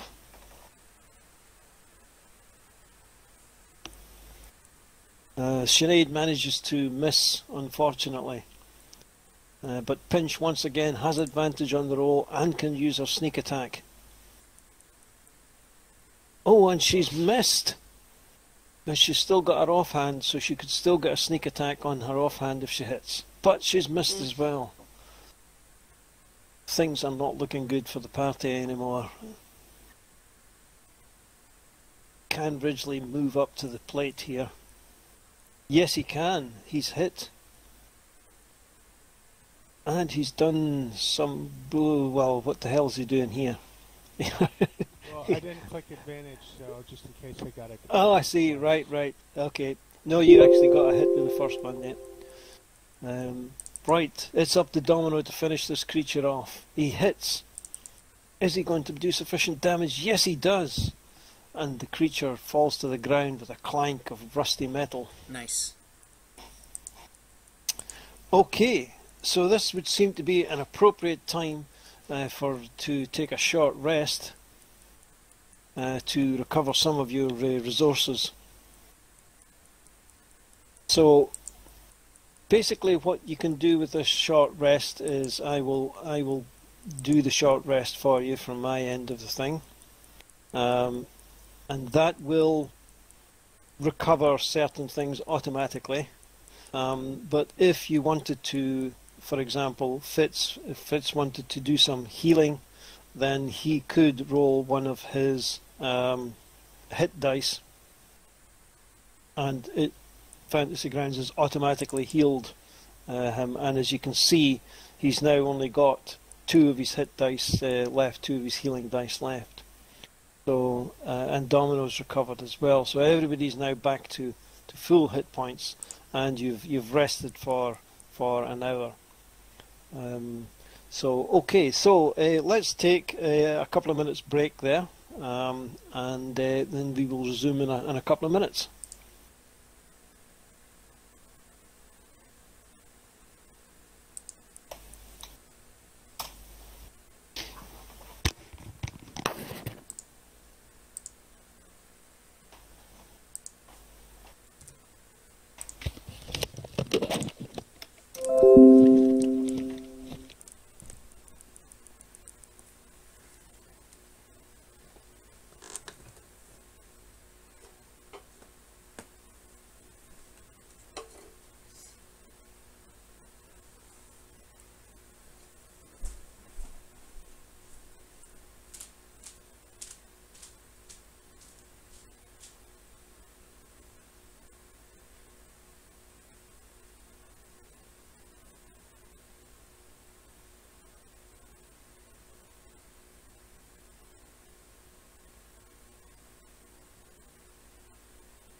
was going to say something stupid there, like when you come back, just place a tick in the box.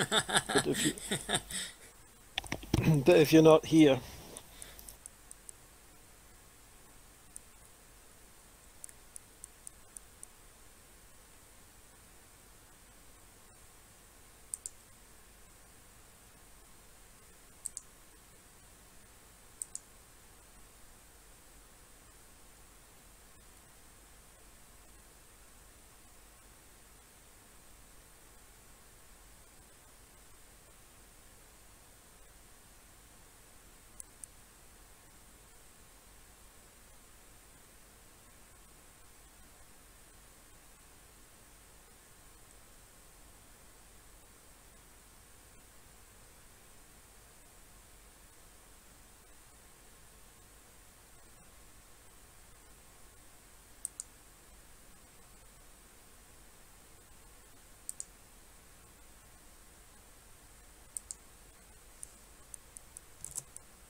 In the new version, the 3.13, they've added the sharing of map pins. So in a map like this, for example, I could set up a map pin which I could share with the players, and then you can mouse over that map pin and it can attach to a description, for example, or a story entry, or almost anything. Oh, that's pretty cool. It's very cool. Would it be the same as would the players press control and it would pop in the pin, or? No, the pins would just show up. Is reversed it now, so the pins now show by default, and you instead of you having to make them visible, they show by default, and you would have to make them invisible if you like, if you didn't want to see them. So as soon as you share a pin with the players will see it, and then they can mouse over it and click on it, and it'll share information. So you can maybe find, just a description of something that you found in a room, or something you found on the floor, or whatever. Just a nice addition to just give you a marker. That's cool. For something that you might have found. It is cool. Can you tell, without going out of the program, can you tell what version you're running right now? Like, can I look to see if I'm updated? I don't even know. You must be, because we would be having problems if you're not. But it's yeah. It'll show it in the launcher. Yeah, it's 3.12. You must be on 3.12. Oh, so 3.13 hasn't gone out yet. No. It's in test. Okay. It's in test version. I mean, you can download if you go into your startup options. And one of the options there, you've got a choice of 3 servers. You've got the live mode, you've got test, and you've got dev. Don't think about the dev mode. But if you wanted to have a look at the test mode, you can press test and then update, and it will download the test version, and you can see the things that are upcoming. But be warned, it takes 20 minutes or something like that, to update all the player's handbook. It depends on what you've got. If you've got all the modules and the player's handbook and the monster manual and whatever, it all has to be updated. It takes me quite a while because I've got a heap of stuff, but then it allows you to see the test version, and then you can revert back to the live mode as well. Okay. So then when you play with people, you can't leave it in test. You got to go back. You've got to, well, as long as everybody's on the same version, you'll be okay. But obviously, if somebody's on a different version, then you can have problems. So yes, I've reverted back to the live version for FGCon, because otherwise you would all have had to have gone in and gotten the test version. But okay, everybody needs to be on the same version. Yeah, I mean, because otherwise you'll get problems. So I can't, unfortunately, showcase all these things. Yeah. But, yeah, Okay, I got you. okay. Yeah. Looks like we're just waiting on somebody, one person. Yeah, it doesn't tell me who is not here. It looks like Pinch, actually, because we've got Zeds. Oh, you're the... Oh, right. Must be Fitz then, because he's making coffee. So it must have taken him longer to make coffee. It's away grinding the beans. I'm back. Yeah, there you go. So somebody hasn't ticked the thing, is why we're... Yeah. User disconnected from your channel. Oh. Who was that? Well, there's there's why Wodian has left for some reason. Oh, he's having maybe his headset again? It must be some kind of problem that he's had. Oh, he might have got completely disconnected because his character's gone as well. He has. Yeah, his character's gone as well. Yep. We'll give him a few minutes to reappear.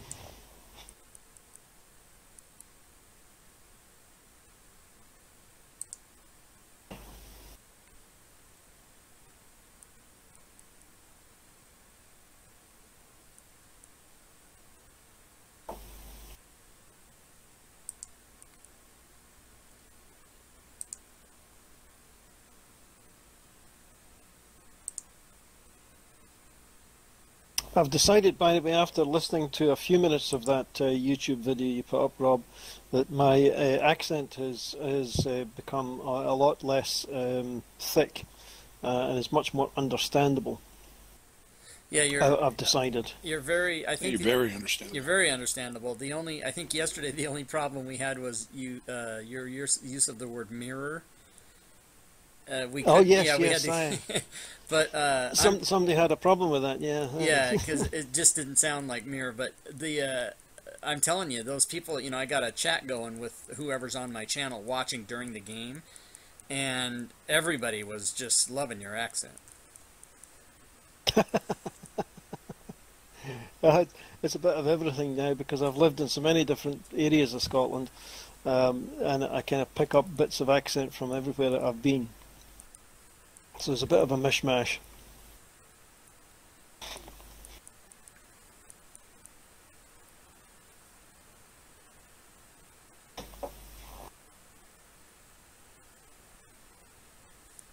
Oh, I have to remember to pick up that effect, that mood lighting. That is really cool when you change scenes and change the lighting. Yeah, I mean you can do it as it is because you've obviously got the one that comes with the game, which is a very simple one. Right. So you've got the 3 or the 4 possible ones, which is that's daylight, and then you've got night, and then you can also do just /color and put in the hex exactly. Yeah. Put those on the hotkey bar. Yep. Yep.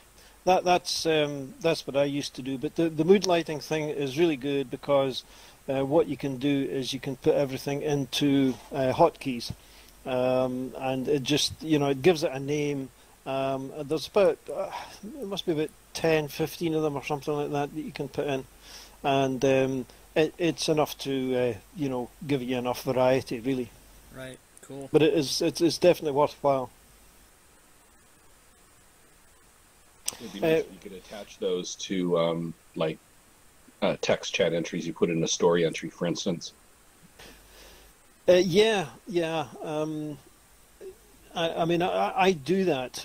What I do is, in the story entries, I put in bold, change mood lighting here, F2. Mm-hmm. So I know to press F2 at that point. So that, but as you say, it'd be quite interesting to be able to do it from within. But I'm sure that's actually something that may well come. Because they seem to do that quite often. Somebody writes an extension, and they think, oh, that's bloody good, that, and then they kind of write it into the program. Because they've done that. 3.13 has got the language chat in it. The problem is that all the formatting options that you put in story entries, those aren't part of the rule set. They're part of the core program. Yeah, that's part of the core program. Right. Okay. Let's carry on for the moment. Then Wadian will just have to pick things up when he gets back, if he does. Right. So you're here now, and just as let's see, a reminder.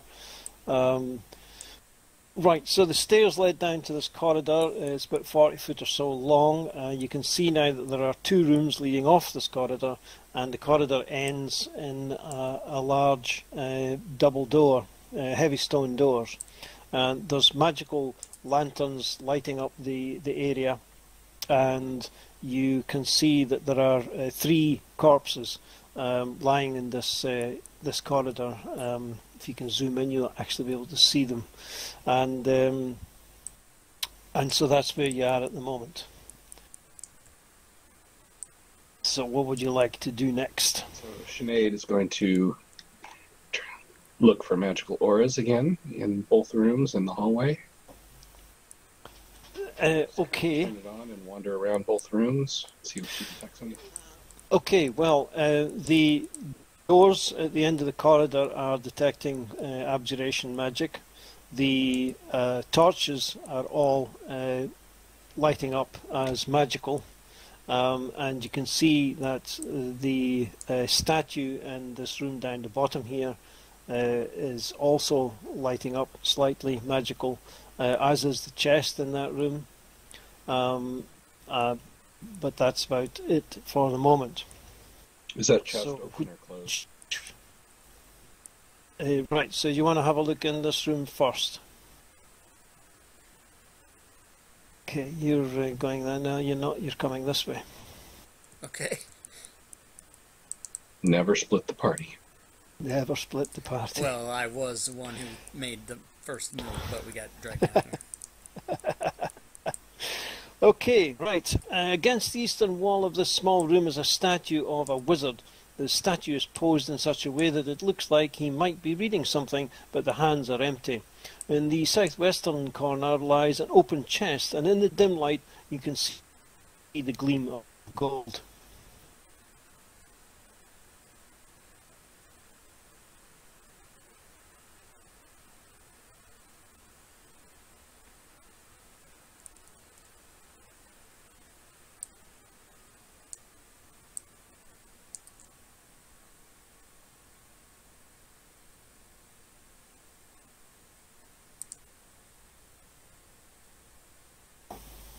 Okay.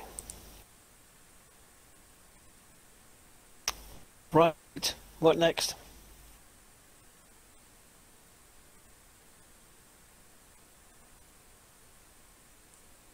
Does Domino want to move there? Do you? Yes. However, I'm gonna let the party know that I've found some writing, and it's in blood, and it says, "Don't believe a word he said." Okay. Right.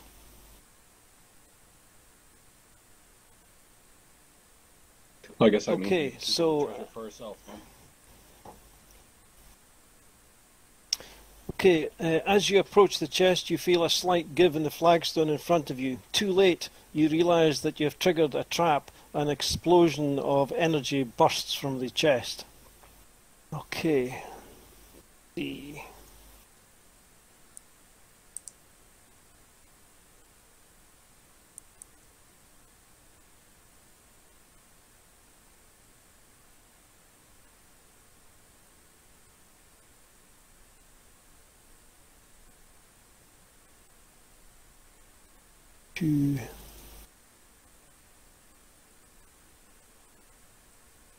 Okay, right. Youch.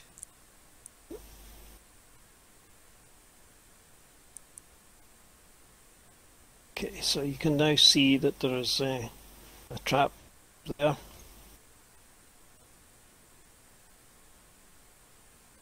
What now?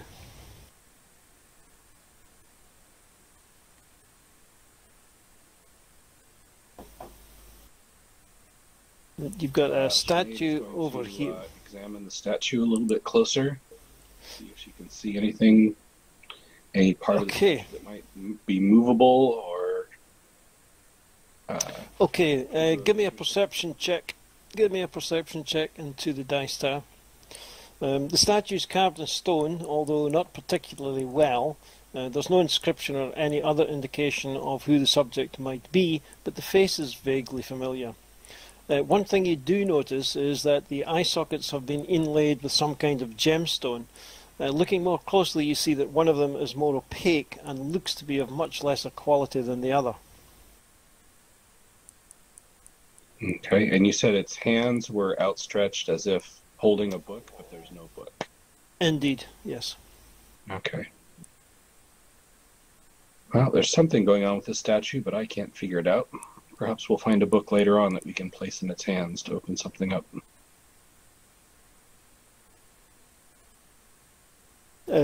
You noticed from your detect magic that the statue itself is not magical, but you can see that one of the gems in its eye socket is giving off divination magic. All right, I'll try and pull that one out. See if it'll come out of the statue. Brace yourself for another explosion. Okay, with the point of your knife, you easily dislodge the gems from the eye sockets. You can clearly see now that one of them is almost clear, whilst the other is dull.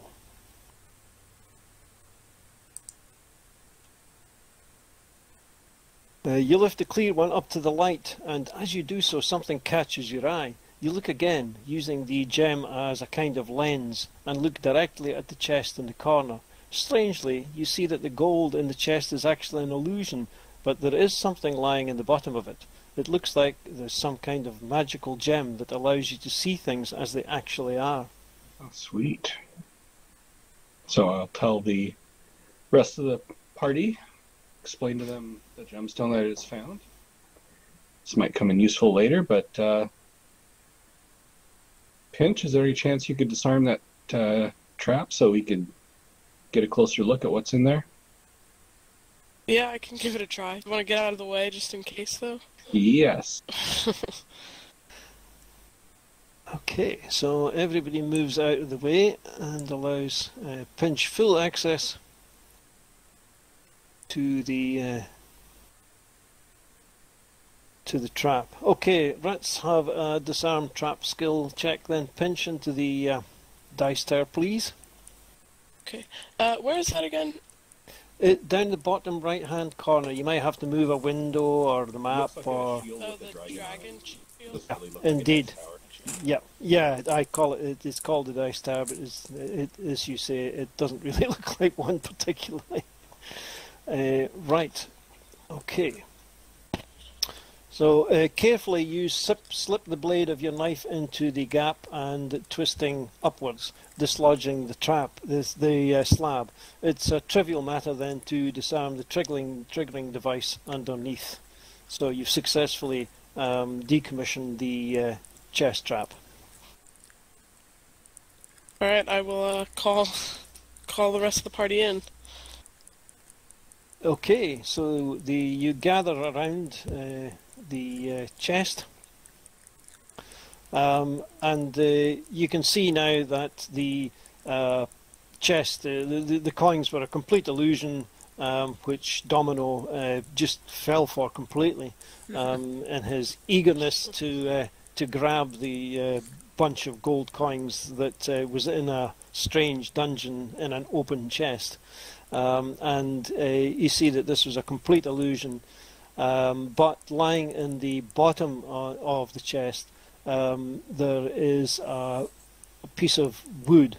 It looks like it's cherry wood. It's finely carved and polished. The shape has no discernible pattern or meaning, but when you pick it up you can feel a faint tingle of magic in it.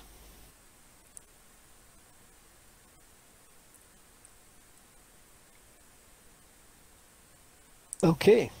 Does it look like it would fit in the statue's hands? No, it's much too small for something like that. I see.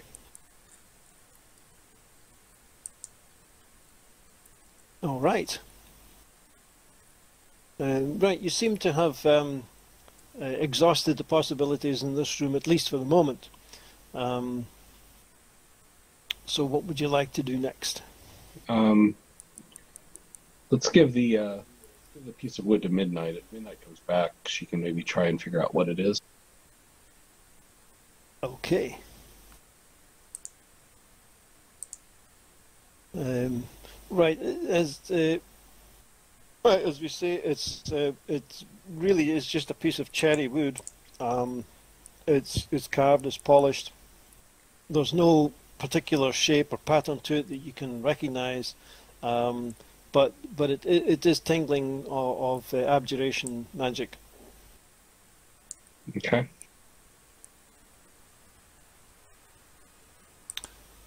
Okay. Let's take a look at these 3 bodies here. Okay. Right, the room contains 3 sarcophagi, one of which has been opened, its lid lying broken on the floor beside it. Each of the tombs has a plaque on which you can see writing of some sort. Very carefully. I would like to try to examine these without, you know, I've learned my lesson about these traps. Okay. Let me do a quick sweep for magic first. No, you've already sort of wandered around this area, and yeah, there was nothing immediately obvious here. Right. Okay. So as I say, there's a plaque attached to each of the tombs. So the first tomb has this inscription. The second has this one. And the third has got that inscription. Is there anybody who cannot understand that? I cannot. Okay, so it's written in Elven, which I can read.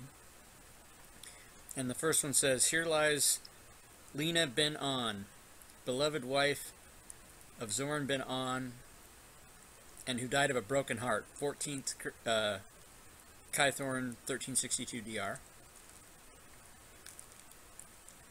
The second one says, "Here lies Boleus bin On, son of Lena and Zoran bin On, killed in a tragic accident." Third one says, "Here lies Revius bin On, son of Lena and Zoran bin On, if only he had listened." I see, so he's actually dead.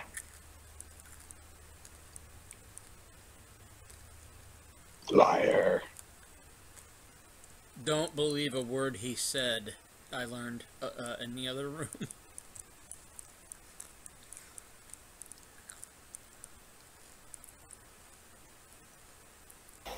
Okay, so somebody made a connection there with the name. So whoever that was can give themselves some inspiration. Because Revius is apparently the guy that sent you here.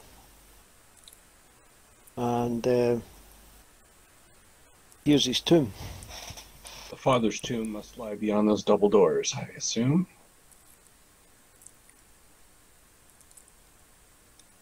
And as you say, the tombs here are the wife and the 2 sons of the wizard whose tomb this is. Have I mentioned that I want that mage's heart in my hand? You might did. not have a heart left to put in your hand. Fitz, you might want to share that information that I whispered to you. Did everyone notice that these deaths took place between 130 and 160 years ago? I see. So this is all ancient history. Okay, so beyond the grave. so as you can see, one of the tombs is open and the other 2 are unopened. Is the one that's open empty? The tomb is empty apart from a fine cloth shroud. When it was new it was likely white, but it is now yellowed with age and has been ravaged by some kind of insect life. Rummaging around you find a strangely shaped piece of wood lying half hidden by the shroud. It looks like it is cherry wood, finely carved and polished. The shape has no discernible pattern or meaning, but you can feel a faint tingle of magic. Piece number 2. Does it look like those pieces fit together in any way or No. No, they don't look as if they have anything to do with one another. They're different shapes. They're oddly shaped, but they certainly both given off some abjuration magic. Interesting. Well then, shall we peek through the doors? I think we shall. Okey-dokey.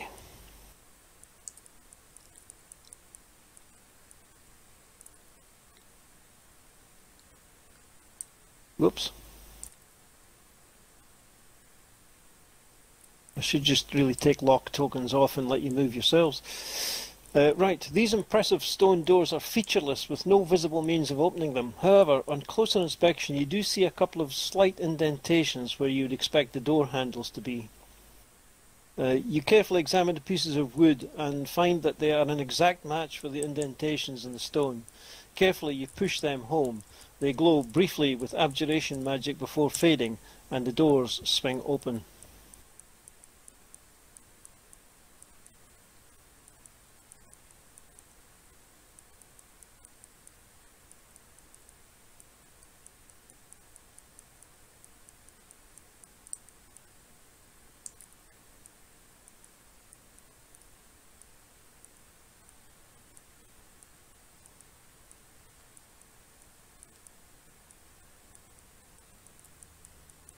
Okay. The double doors swing open to reveal a large octagonal room lit by 4 braziers which burn with steady magical flames along the back walls. Between the braziers lies a carved sarcophagus. Otherwise this room seems empty.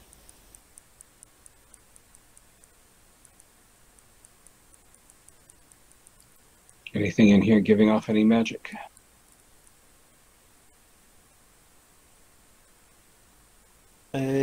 The braziers are giving off magic, and so is the tomb.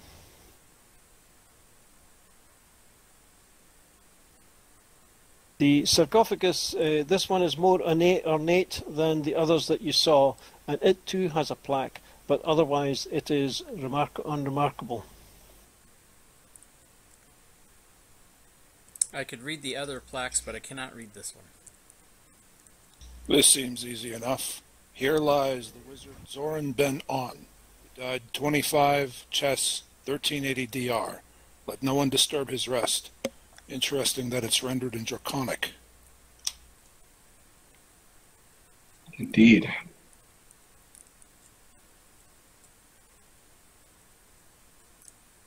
Okay, what now?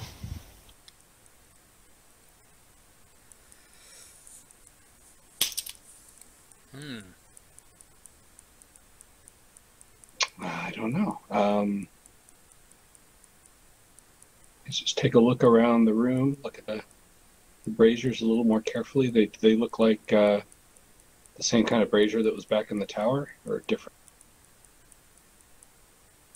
Yes, they're very similar to the one that you saw back in the tower. They are obviously magical. They're not giving off heat, but they're obviously giving off light. But they are magical. But the magic, obviously, they've been lit here and they've been burning for what, more than a century. So they're clearly of a magical nature. But you can't tell anything further.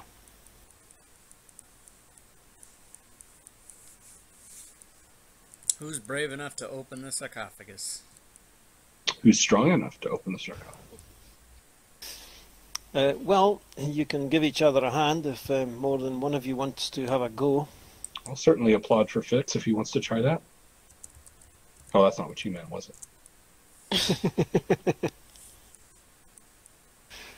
it? Okay. Right, with a massive effort, you heave the heavy stone lid aside and it crashes to the floor. Smoke begins to pour out of the sarcophagus and rises up in a whirl, coalescing into the shape of an old man. He is dressed in mage robes, and around his neck is a fine-looking amulet. A deathly cold pervades the room, and you all feel a profound sadness. The eyes of the apparition sweep over, and a voice, deep and ageless, booms from the chamber. Okay, let's Move you back slightly. Who disturbs my rest, and what brings you here? I think we come here under false pretenses. Right. Right. Rob, do you want to grab Midnight? Sure. I'll just release the character if Waden comes back. He can take him back again. We were approached by your son Revius, who we now find to be long dead. He tricked us at least once and apparently twice in getting us to come here. So perhaps if you could tell us the true story, maybe we can come to an adequate reconciliation of what's happening here. And what is your conclusion about Revius?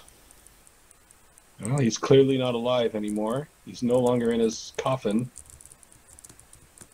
My guess would be he's seeking some sort of lasting life. He asked us to come and get that amulet around your neck. Does that mean anything to you? Really? And what would you be proposing to do with this amulet? Well, the deal was that he would give us half of the treasure in here if we got the amulet and gave it to him. But we come and find no treasure here whatsoever. So my leaning would be to maybe just leave you to your rest, and maybe we don't need to take the amulet at all. The apparition nods sagely. Says, as you might have gathered, my son Revius was foolish enough to dabble in magic he didn't understand. A spell went wrong and resulted in his brother's death, and almost took Revius as well. Revius was never the same after he recovered from his wounds and realized what he had done. He began to experiment with necromancy in a vain attempt to bring his brother back from dead. Unknown to me, he managed to discover the true name of a demon named Spellar and formed a pact with it. Revius could give up his soul, and in return Spellar would bring Boleus back from the dead. Of course, Spellar had no such power to do such a thing, but Revius was in such a state he was easily seduced into summoning the demon. I only discovered at the last moment what Revius was up to. I was too late to prevent the summoning or to save my son, but I did manage to trap the demon to prevent its wreaking havoc. With both our sons dead, my wife then died of a broken heart, and I spent the remaining years of my life making sure that Spellar was truly bound and no longer a threat. I trapped him in a hedged prison, a cage in a tiny demiplane at the top of an abandoned tower. I devised a spell that would make the tower invisible to all, and his door would only open if a specific phrase was used. I arranged that the key, this amulet I wear, was buried with me in this trapped and guarded tomb. I believed I had devised the perfect prison for Spellar. Alas, the tower was destroyed by a stray magical burst during the spell plague, and in the process weakened the prison's magic. Spellar was able to use this weakness to project a part of his essence outside of his prison and called Revius to him. Since then, they have recruited the wizard Mezor, who believes that Spellar can turn him into a lich. Through Mezor, Spellar has gained insights into my magical prison. Your appearance here with the task of obtaining this amulet is proof that he has been successful enough to work out how it was designed. You may try to take this amulet, of course, but I will not give it up easily, and once Spellar has it, he will be able to break free from his prison, and you will be responsible for whatever destruction he will inevitably cause. There is an alternative, if you would hear it. I've no appetite to sup with fiends. What propose? The prison can be prepared. Find the statue in the next room and take the clear gem from the eye socket. Look through it at the statue and you will find a scroll in its hand. Take that scroll to the tower. Use the gem to see it as it really is. Stand in the pentagram and read the scroll. When you are done, the spell will begin to repair the prison. I should warn you, however, that it will take a little time for the repair to complete, and I do not presume that Spellar will be pleased when he figures out what you are doing. He will do his best to interrupt the spell, and you should be prepared for that. You must choose what to do.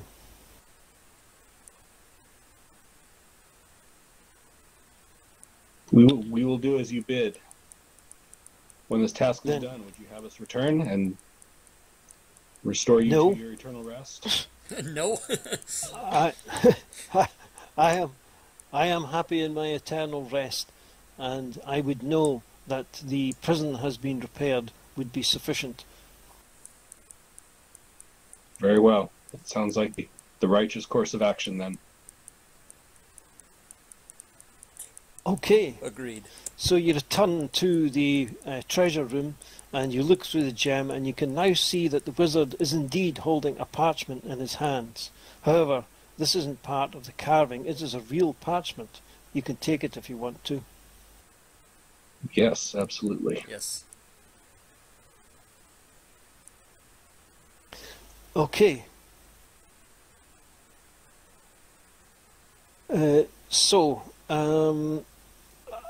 You can have, if you wish, a long rest here. Oh, yes. I might as well, yeah. Okay.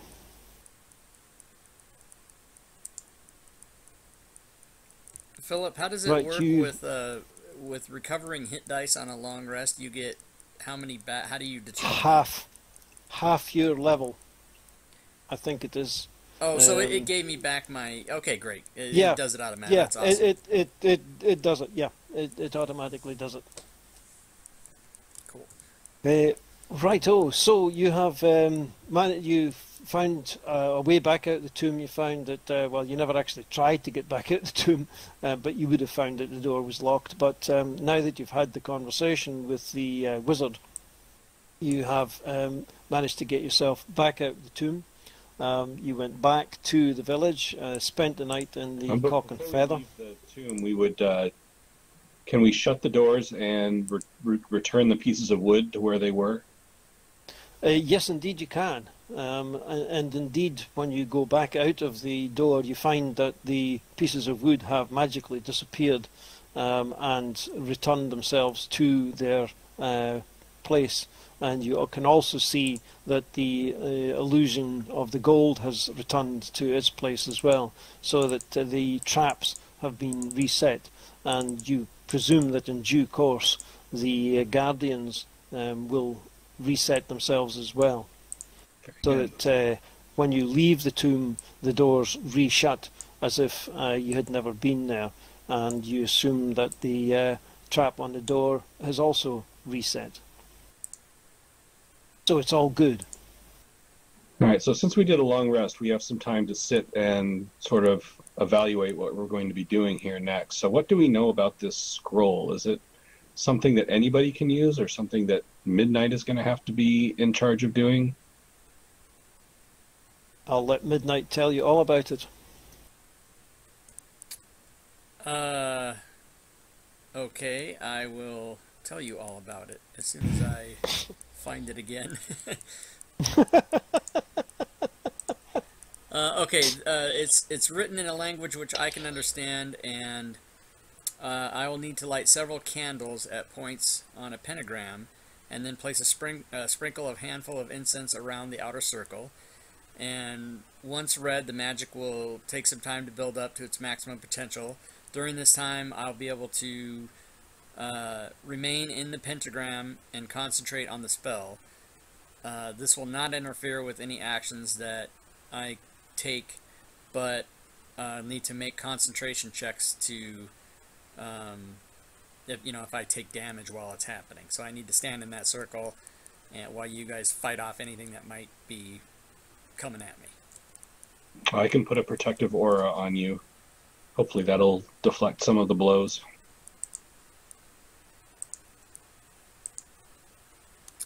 Alright, sounds like what we need to do. Okie dokie. So,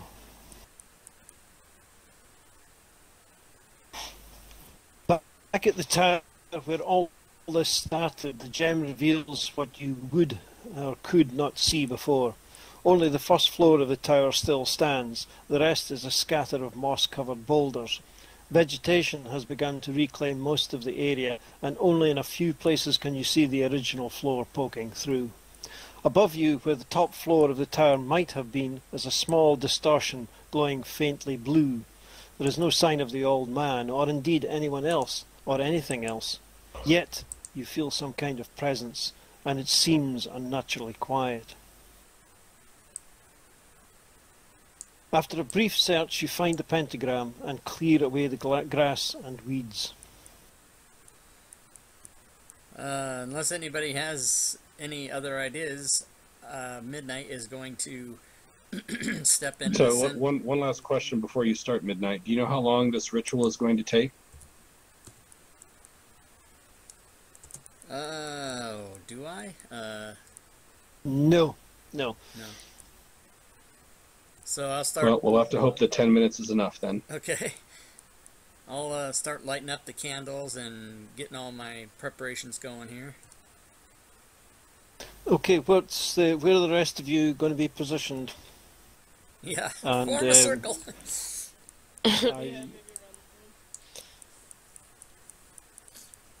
Somebody said something about a protective spell. Yeah, I was just looking at action from Evil and Good. I'm not... you've got effects set up for undead and elementals, but it sounds like we're going to need fiends. Should I just create a new effect for that one? Duplicate the other two that are there? Or does it even matter? It might do. In fact, it's dreadfully remiss of me to yes, set one up for fiends.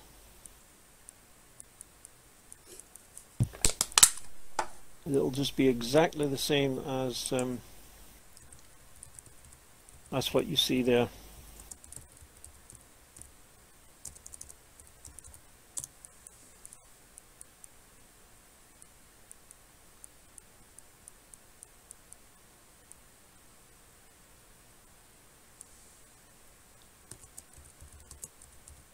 Excellent.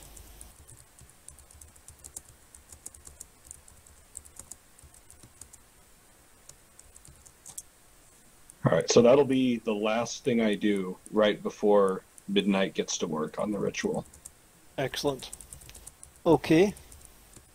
Right. Where's everybody else want to be positioned then before the ritual commences? See, I have to be within touching distance of her, so I'll be over there near the pentagram. Fitz, you sure you want to go as far away as possible? If someone comes through the opens in the tower, I want to be there to greet them. I see. Right, okay.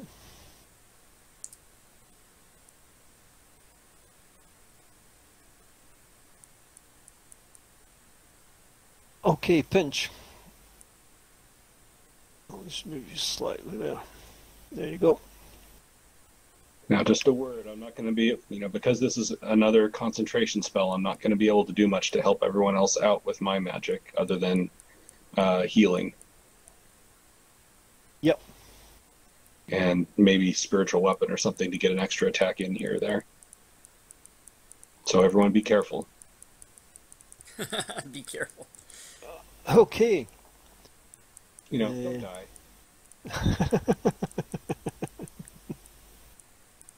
Yeah, not good, not good. Right, okay, is everybody in position and ready? I believe so. I think so. Yeah. Okay, so after a brief search, you find the pentagram and clear away the grass and weeds. Following the instructions on the scroll, you light candles and sprinkle some incense along the periphery of the pentagram. Soon you are ready to begin the ritual. As soon as you start reading the scroll, the distortion above you begins to glow more intensely, and with a burst of light, the image of a wizened old man appears among the shrubbery. What are you doing? Stop! Do you stop? I do not stop. The light flares again, splitting into several beams, and a number of loathsome-looking creatures with green skin, long arms, clawed fingers, and a mouthful of sharp teeth appear. They set up a din of hoots, snarls, and grunts, which is something somewhat unsettling, before they rush to attack. You notice also that Mazor is no longer just an image, and a drop in temperature signals something else has joined the battle. Hello. With a final flourish, you finish reading the scroll, and a blue, hazy light stretches from the pentagram and begins to form over the distortion. With a scream of protest, Mazors and the creatures attack. Okay, let's have initiative. So I can go ahead and put protection on Midnight at this point? Yes, go and put on... Yes, put it on now. Okay, right, let's have initiative then.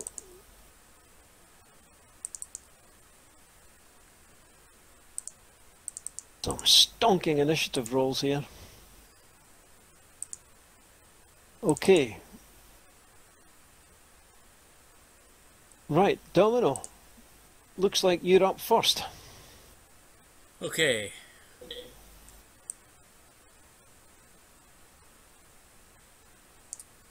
She is going to go right over there and start whacking away. Alrighty.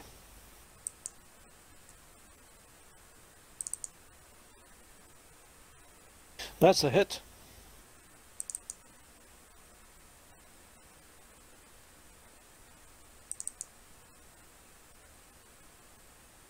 That's another hit.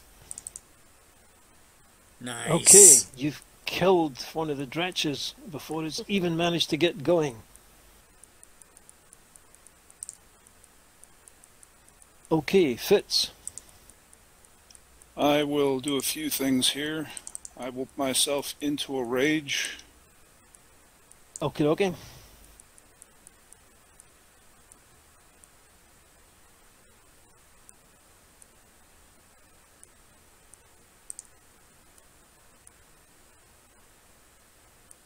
Actually, where are you? Oh, no, where are you? Underneath put a dredge on top of it. Ah, right. Which one? Oh, which one? Which one? Ah, right. Okay. Yep. I thought I'd moved them all. And in an attempt to get Revius and that other dretch to the left of him on me, I will howl something about a gift from my ancestors and breathe lightning across Revius and his left. Okay, okay. Right, so target them both, and then just fire off your lightning. Just use the cast button, and it should automatically make all the saves, and then just roll the damage. And anybody that's failed their save will take the damage, and anybody that succeeded, there you go.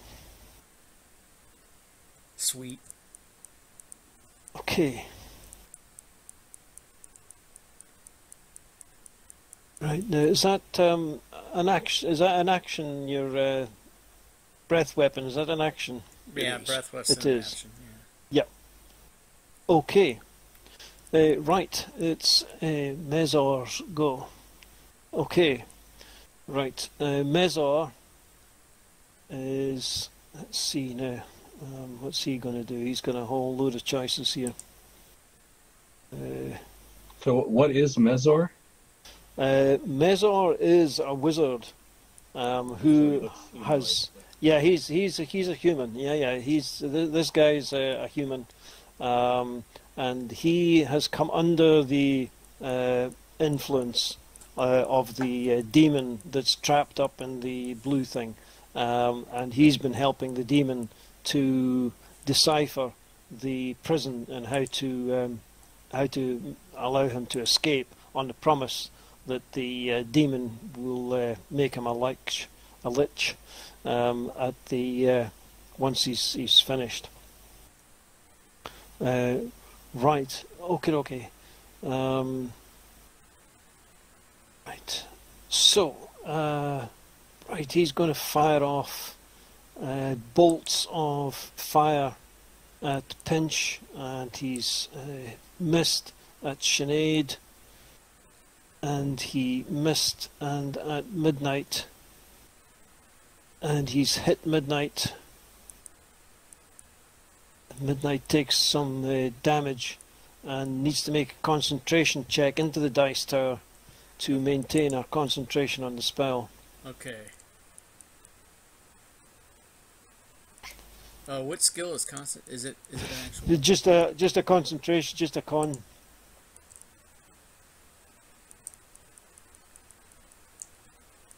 Oh, sorry, dropped it on the tokens thing instead of the dice tower. Okay, Midnight shrugs off the damage, grits her teeth, and maintains her concentration on the spell. And it's Midnight's turn. So she just is, I'm assuming, going to continue to do the spell. You can take your full you can take your full actions, but you won't be able to use another spell that requires concentration. But you can do anything else. But you must remain in the circle and maintain your concentration to keep the thing going. But you can do anything else you want. Okay. So you can cast spells that don't require concentration or whatever. Okay, great. So, not having gone over the list, I'll just I'll do the old firebolt standby. But you've got you've got much more powerful spells than that, though. Okay, so you've got Scorching Ray there yourself. That's 3 attacks at 2d6 if you hit. Okay, so let me fire that off. You've got Magic Missile, which is an automatic hit. Right.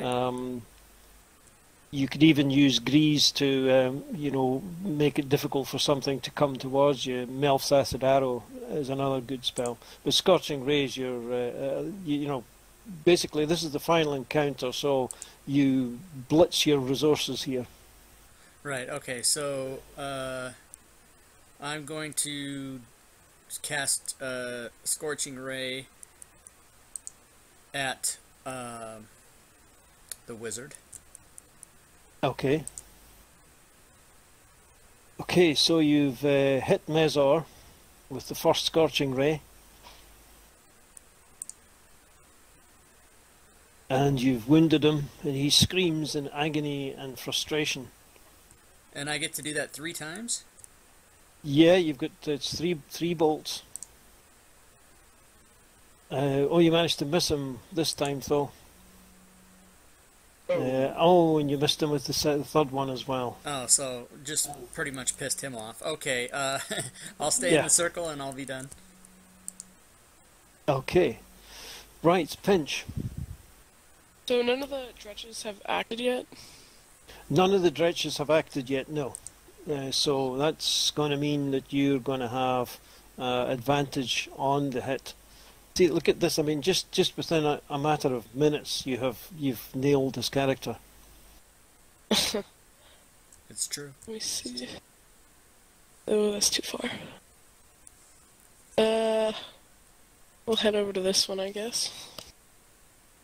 Okay. So remember and target it first, and then make your attack roll with advantage. And assassinate is a attack roll on the attack, or no? Assassinate. It's a kind of like a passive skill. It just basically works to give you advantage on something which hasn't acted yet. Gotcha. Whoa! I think you really needed to roll that many dice. Anyway, you have hit both times, yeah. So you can now get your sneak attack damage. So put the sneak attacks on yourself. And you've targeted yourself again. Hang on, and I shall just.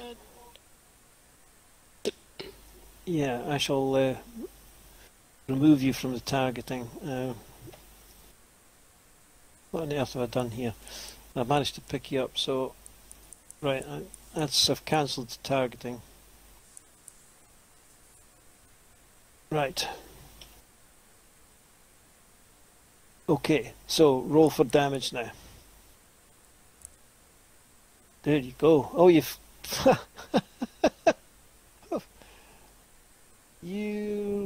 that's very... You're still targeting... No, you're still targeting Dretch 3, so why didn't that not do damage to Jet 3? Well, I'll just put the damage in. You've killed it. Oh, no, you haven't. No, you haven't. Sorry. Sorry. You did actually. I was looking at the wrong dretch. My apologies. Just forget everything that I was saying there. Okay. Right, so you still have your offhand attack now. Oh, right.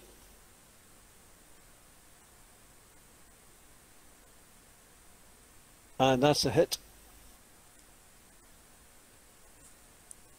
Okay, you've done the dretch some more damage. It's in a real bloody state now. And that ends your turn.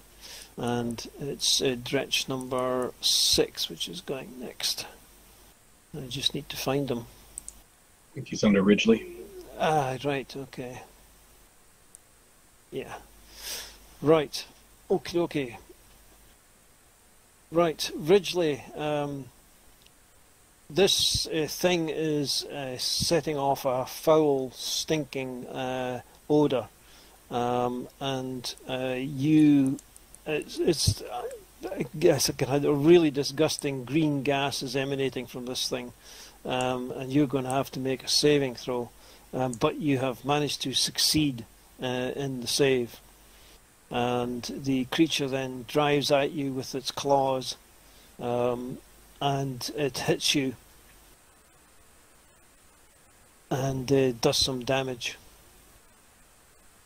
And number 5, it too sort of sets off this disgusting cloud of awfulness.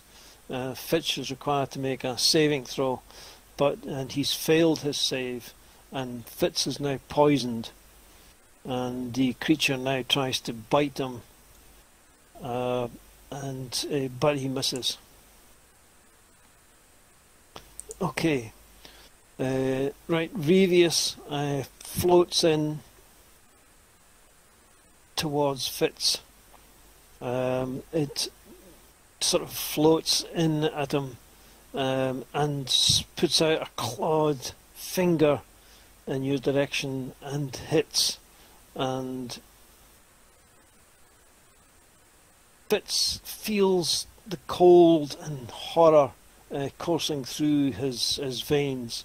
And he's got to make a saving throw here, and he's failed his saving throw, and he's now frightened of Revius, and he must spend his next turn trying to move away as fast as he can from this terrible horror which is upon him.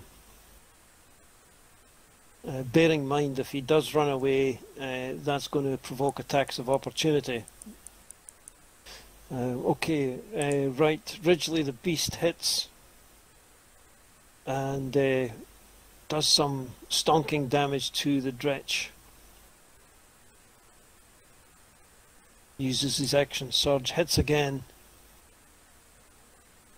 and this time cleaves the dretch that's before him. This dretch here comes down to Domino, and it releases this fetid cloud in Domino's direction, but Domino's constitution allows him to make the saving throw, and then he manages to dodge the incoming claw attack. Okay, Sinead. Alright, so for this action, Sinead's going to cast Spiritual Weapon, directed to Captain Ezra. Okay. Right, so we're going to need some kind of token for that, aren't we? I don't know. Yeah, we'll find something suitable. Okay, right. Here we go. There's your spiritual weapon. And it's hit Mezor. I'm just putting on that on myself to track duration. Yeah. Oh, nice. Yes, and Mezor takes a substantial amount of damage from that and leaps about in pain. Okay, then I'm going to take a move action, move down towards Fit. Has Fitz yelled medic yet?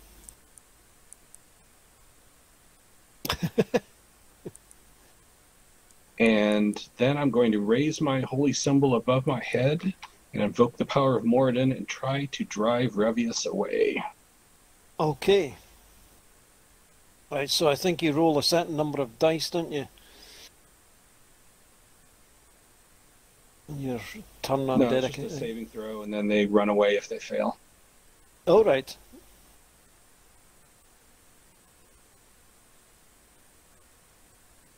Oh well, Revius has failed miserably his saving throw, so he's now turned. Excellent. Okay, right. Dretch number 4 sees his opportunity and piles into. Whoops, that was not meant. If you click while holding down CTRL, it makes them monstrous. Right. That's awesome. Scared the crap out of me. It scared the crap out of me as well. Always does. Right. Okay. So this Dretch releases its stinking cloud in Sinead's direction, and Sinead has an advantage on the saving throw and succeeds enormously well. And then the Dretch comes in with its bite attack. But Sinead pushes up her shield and beats the attack away. Bite my shield, ugly. And now this Dretch beside Pinch, it releases its stinking cloud, and Pinch has failed and is now poisoned for a turn. And the creature then attacks it with its claws, hitting Pinch. And slashing him badly with its fetid claw. Okay, Domino. Okay, Domino. She is going to, first of all, change to my character sheet. I've got 2 of them. Yeah, you've always got to be careful with that, don't you? She's going to move forward. Okay. She is going to beat on this wizard. Oh, and that's a terrible roll. Terrible. Obviously, the Dretch must have distracted him or her. Give it a second and that's try. just as bad. Just as bad. Okay, so at this just point, as bad. She determines it'd be a good idea to spend one of her key points to take the dodge action with patient defense. Okay. And we'll be finished. Okay, Fitz. Even though Revius is turned, I still have to move as far away from him as possible, correct? Yes, you're still going to have to move, but Revius will no longer get his attack of opportunity for you moving away, because he's been turned, so he in turn is frightened of Sinead. But the Dretch will get an opportunity attack as you pass by, and unless you disengage and don't do anything else. Unless you disengage and don't do anything else. Well, assuming I survive this, I'll go ahead and let him get shot off, but run away and then try to take the Dretch out next to Pinch before we'll see what happens. Okay, it reaches out a fetid claw in your direction, but you're easily able to dodge out of the way, and the creature's attack falls on air. I will reach.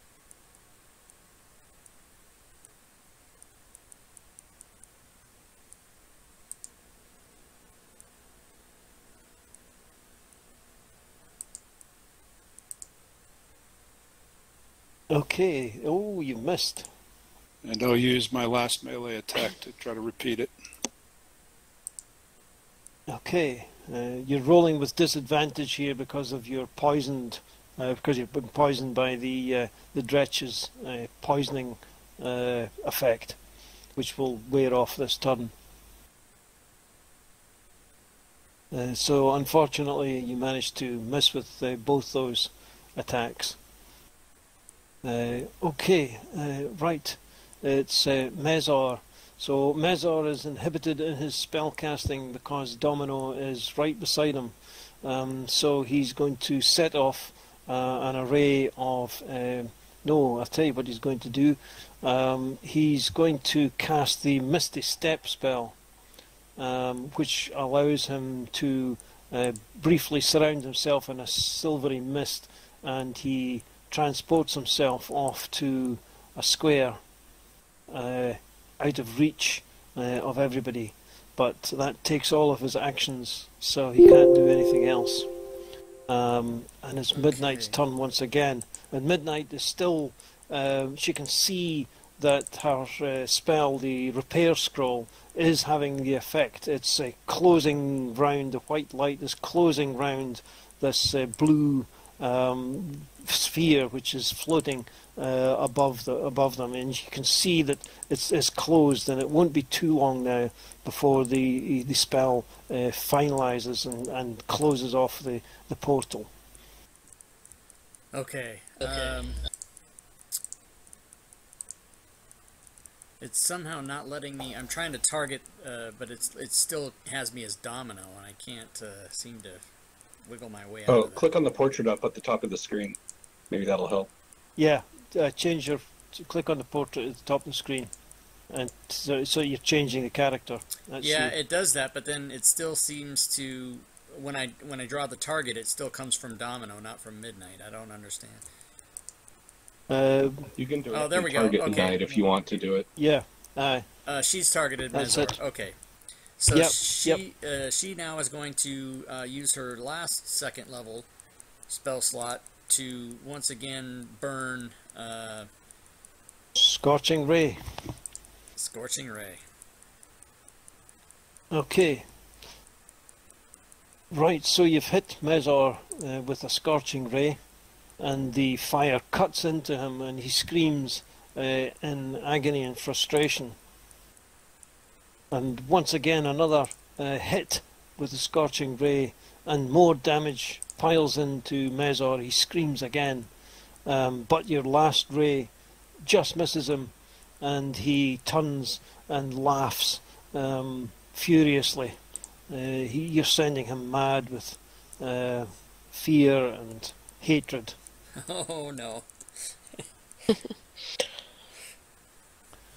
Okay, right, Pinch. Now you, because Fitz is within 5 feet of that dretch, you're going to get advantage on your first attack here. Right. So make sure you've got the dretch targeted. Oh, yeah, you've automatically missed a terrible roll. But you didn't do it with the... oh no, you've got advantage and disadvantage. Ah, right, you're poisoned, of course. Yeah, so you've got advantage and disadvantage, so they cancelled each other out. But you missed. But you still have your offhand attack with your dagger, sword, dagger, whatever. Oh, and another. Oh no, you've hit. You've hit. I thought that was a 1 for a minute. I can use sneak attack on that? Yes, you can, because you can use it once per turn. And there you go, and you've slaughtered the dretch. It falls to the ground. Nice job. Alright, let's see, I can't... oh, okay. Okay, right, Dretch 5 moves slightly to give itself advantage against Sinead, and it lashes out with its bite attack against Sinead. But Sinead's armour holds up and deflects the blow, and it comes in now with its claw attack. And oh my goodness me, it hits a solid square hit straight on Sinead, and Sinead takes a fair amount of damage from that one. And it moves on, passes the parcel to Revius. Now Revius, he has to move, hasn't he? He can't do anything because he's turned. He has to run, I think. Turn creature must spend its turns trying to move as far away from you as it can and can't willingly move to a space within 30 feet of me. Can't take reactions. Can only take the dash action or dodge if there's nowhere for it to move. Okay, right, Revius runs off almost into the distance. And it's Ridgely moves into the attack with advantage. He hits the Dretch and causes it significant damage. And Dredge number 1 has used up his horror attack, so it simply wails into Domino. But it misses with its first attack, and it tries to bite, but it misses with its this attack as well, and moves on to Sinead. So it seems like my protection spell on Midnight is somewhat wasted, so I'm going to let it drop, and I'm going to cast a silence spell targeting Mezor's area. An excellent idea.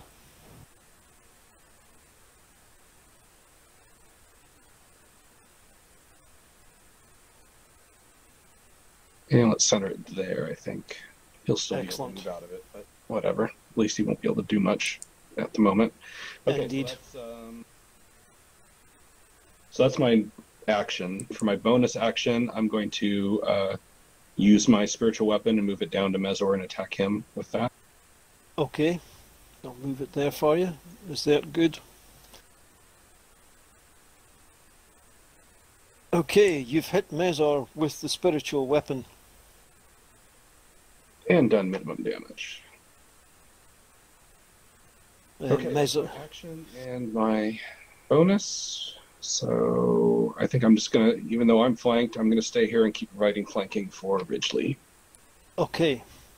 Right, Dredge number 4 whales into Sinead with advantage on the attack, and it reaches out a disgusting claw and manages to hit her, and slashes at her with the claws, and then it tries to bite her. Oh, and manages to hit her with the bite and takes a big chunk out of her. And Sinead felt that one. And so it's back to Domino once again. Okay, Domino, you're gritting your teeth, keeping your concentration on the spell, and you can tell that it's not going to go long now before the spell ends. You've just got to hang in there for just another few moments. Okay, that's Midnight, but still. This is Domino, the monk. Sorry, hi, Domino. That's okay. I know, I'm two people. Domino is going to shift her focus away from Mezor and onto the thing next to her. Which one is that? Dretch 1. Is it? Are you seeing the titles, are you, of these beasties? No, okay. we're not. At Yeah. least Oh, I'm right. not. Right, okay, one moment and I will fix that. I should have actually mentioned it, because sometimes for some odd reason or other this doesn't kind of work. There we go. Right, There, you should that's- see them now. Got them now. Yeah. Okay, Yeah. so she is going to quarterstaff the Dretch. Okay. That's a hit. Okay, And that's her a wound. martial arts attack.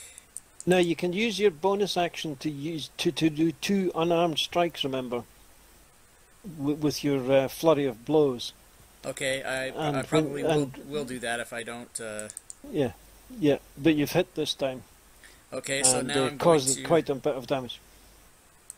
I am in fact going to use. But you can't use that because you're hitting it with the back end of the quarterstaff is a bonus action. Oh, that is a bonus. And- Okay, I'll be done. Yeah, and flurry of blows is also a bonus action, so you can do one or t'other. And flurry of blows is better because you get 2 unarmed Right. strikes, which is going to do the same damage as one. Sorry, it's going to do twice the damage if you hit as the back end of your quarterstaff. The difference being that you have to spend a key point. Okay, I got you. You have to spend a key point, yeah. Okay, so Fitz rushes in to Sinead's age, remembering that Sinead in the past has healed him. It's my main job. Fitz's personal healer. And a fine job you do. Am I still poisoned? No, I don't see poisoned on you. You're frightened. But, oh no, actually now, I'll tell you what, you're no longer frightened because Mezor has run away. I believe that was why you were frightened, so we'll take that off you. Okay, so... You get 2 attacks, so I will try to take the head off dretch number 4. Okay. Oh, a critical hit.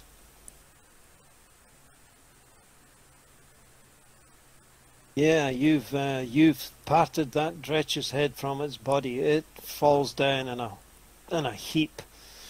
And my last attack on dretch number 5.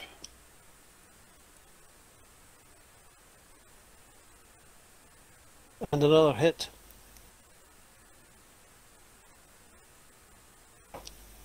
And the dretch is still standing amazingly enough, despite the blood and guts that are pouring out of it from just about every orifice.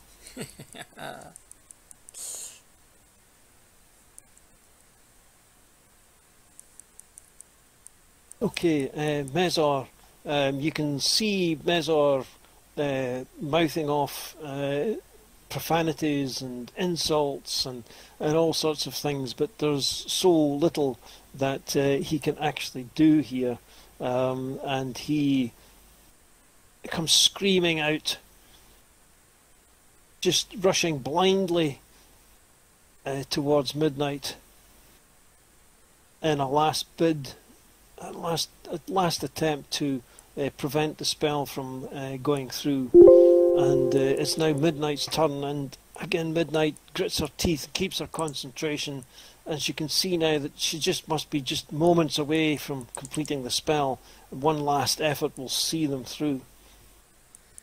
Alright, she's not going to take any chances, and she's going to fire off magic missile in Mezar's face. Okay, the magic missiles slam home, and Mezor drops with a final screaming curse to the ground. Nice. Okay, Pinch, you're up.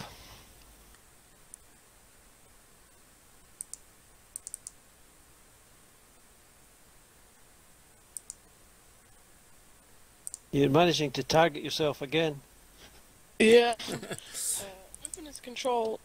Oh, It's yeah. Hold down. Yeah, hold down CTRL. That's what you're doing. You're holding down CTRL and then clicking on yourself. Aye. Yeah. Right. Let me take that target off. Yeah. Okay. There you go. There you go. Oh, you did it there. That's it. Yep. Dretch 1. You've got advantage, and you'll get your sneak attack damage as well. Yes, you've hit. Oh yes, and the dretch. You just carve that thing up, and it falls in a bloody heap at your feet. Okay, dretch 5. Well, he turns round and he sees that Fitch is wounded, and he reckons that he's going to die, but he's going to take Fitz with him if he can. And manages to hit him with his bite, but Fitz's heavy armour saves him, and hardly any damage gets through, and he's easily able to dodge out of the way of the incoming claw attack. And Revius continues to flee the scene. And it's now up to Ridgely to end the Dretch's life and save the day.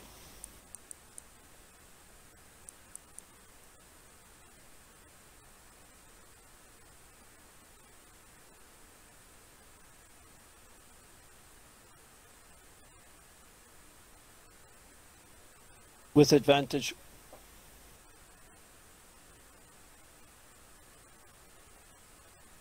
Are you there, Ridgely?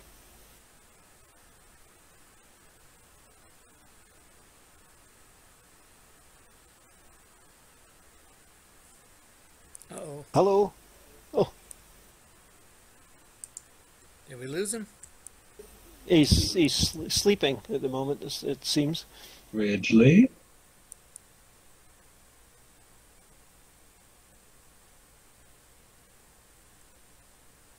He must have had to step away or something. He must have done. I was just looking back to the chat in case I'd missed anything that he... but I can't see anything, so... Oh, there he is. Okay, so Ridgely slashes in with his weapon and takes the last remaining dretch out. And Midnight keeps her concentration just for a few seconds longer, and finally the blue light coalesces into a hard white light around the distortion, and at first it seems nothing has changed. Then gradually the light expands until it is filling the entire area. Suddenly, with a sharp crack, the light is pulled into the distortion, which flares intensely white for a brief moment before it explodes, and you're all thrown to the ground by the impact. In a daze, you slowly stand up to find that the distortion is no longer there. Neither are any of your enemies, except Brevius, who stands there for a moment looking at you. Then the ghost waves a hand in acknowledgement before fading from view. And you have completed the quest. Well done. All right.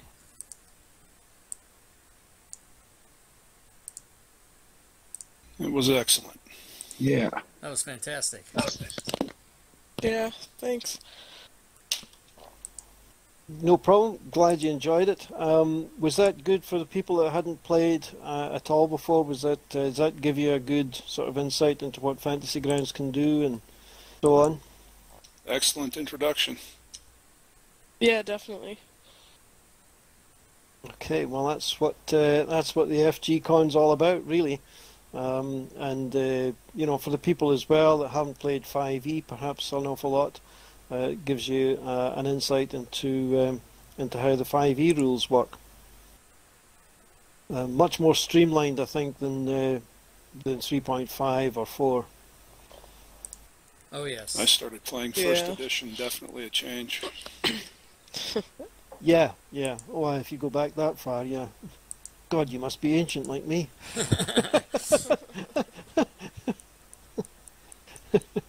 Yeah, I think it was. Well, I played the old blue and red and green boxes. You know, the old Dungeons and Dragons. Yep. And then I think the serious gaming started with the AD&D. So I suppose that is technically second edition, isn't it? So that and then the editions seemed to follow fairly quickly after that, really. But yeah. So excellent work, everybody. Obviously, I didn't bother with the experience points or anything like that, but What? You don't get a level up? you would have gotten experience points and everything for all these encounters and for completing quests and so on and so forth. But in a one shot, it's not really apposite. Actually, the gap, the number of hit points or the number of XP you need for 3 to 4 enemies quite a bit. The first 2 or 3 levels you go up very quickly, and then it kind of slows a bit. The pace sort of gets off. I'd aimed these were fairly challenging encounters, really, because well, the golem in the first instance is pretty much immune to everything. And I actually changed things. I took one character away. There was a previous character I'd really forgotten when I did this.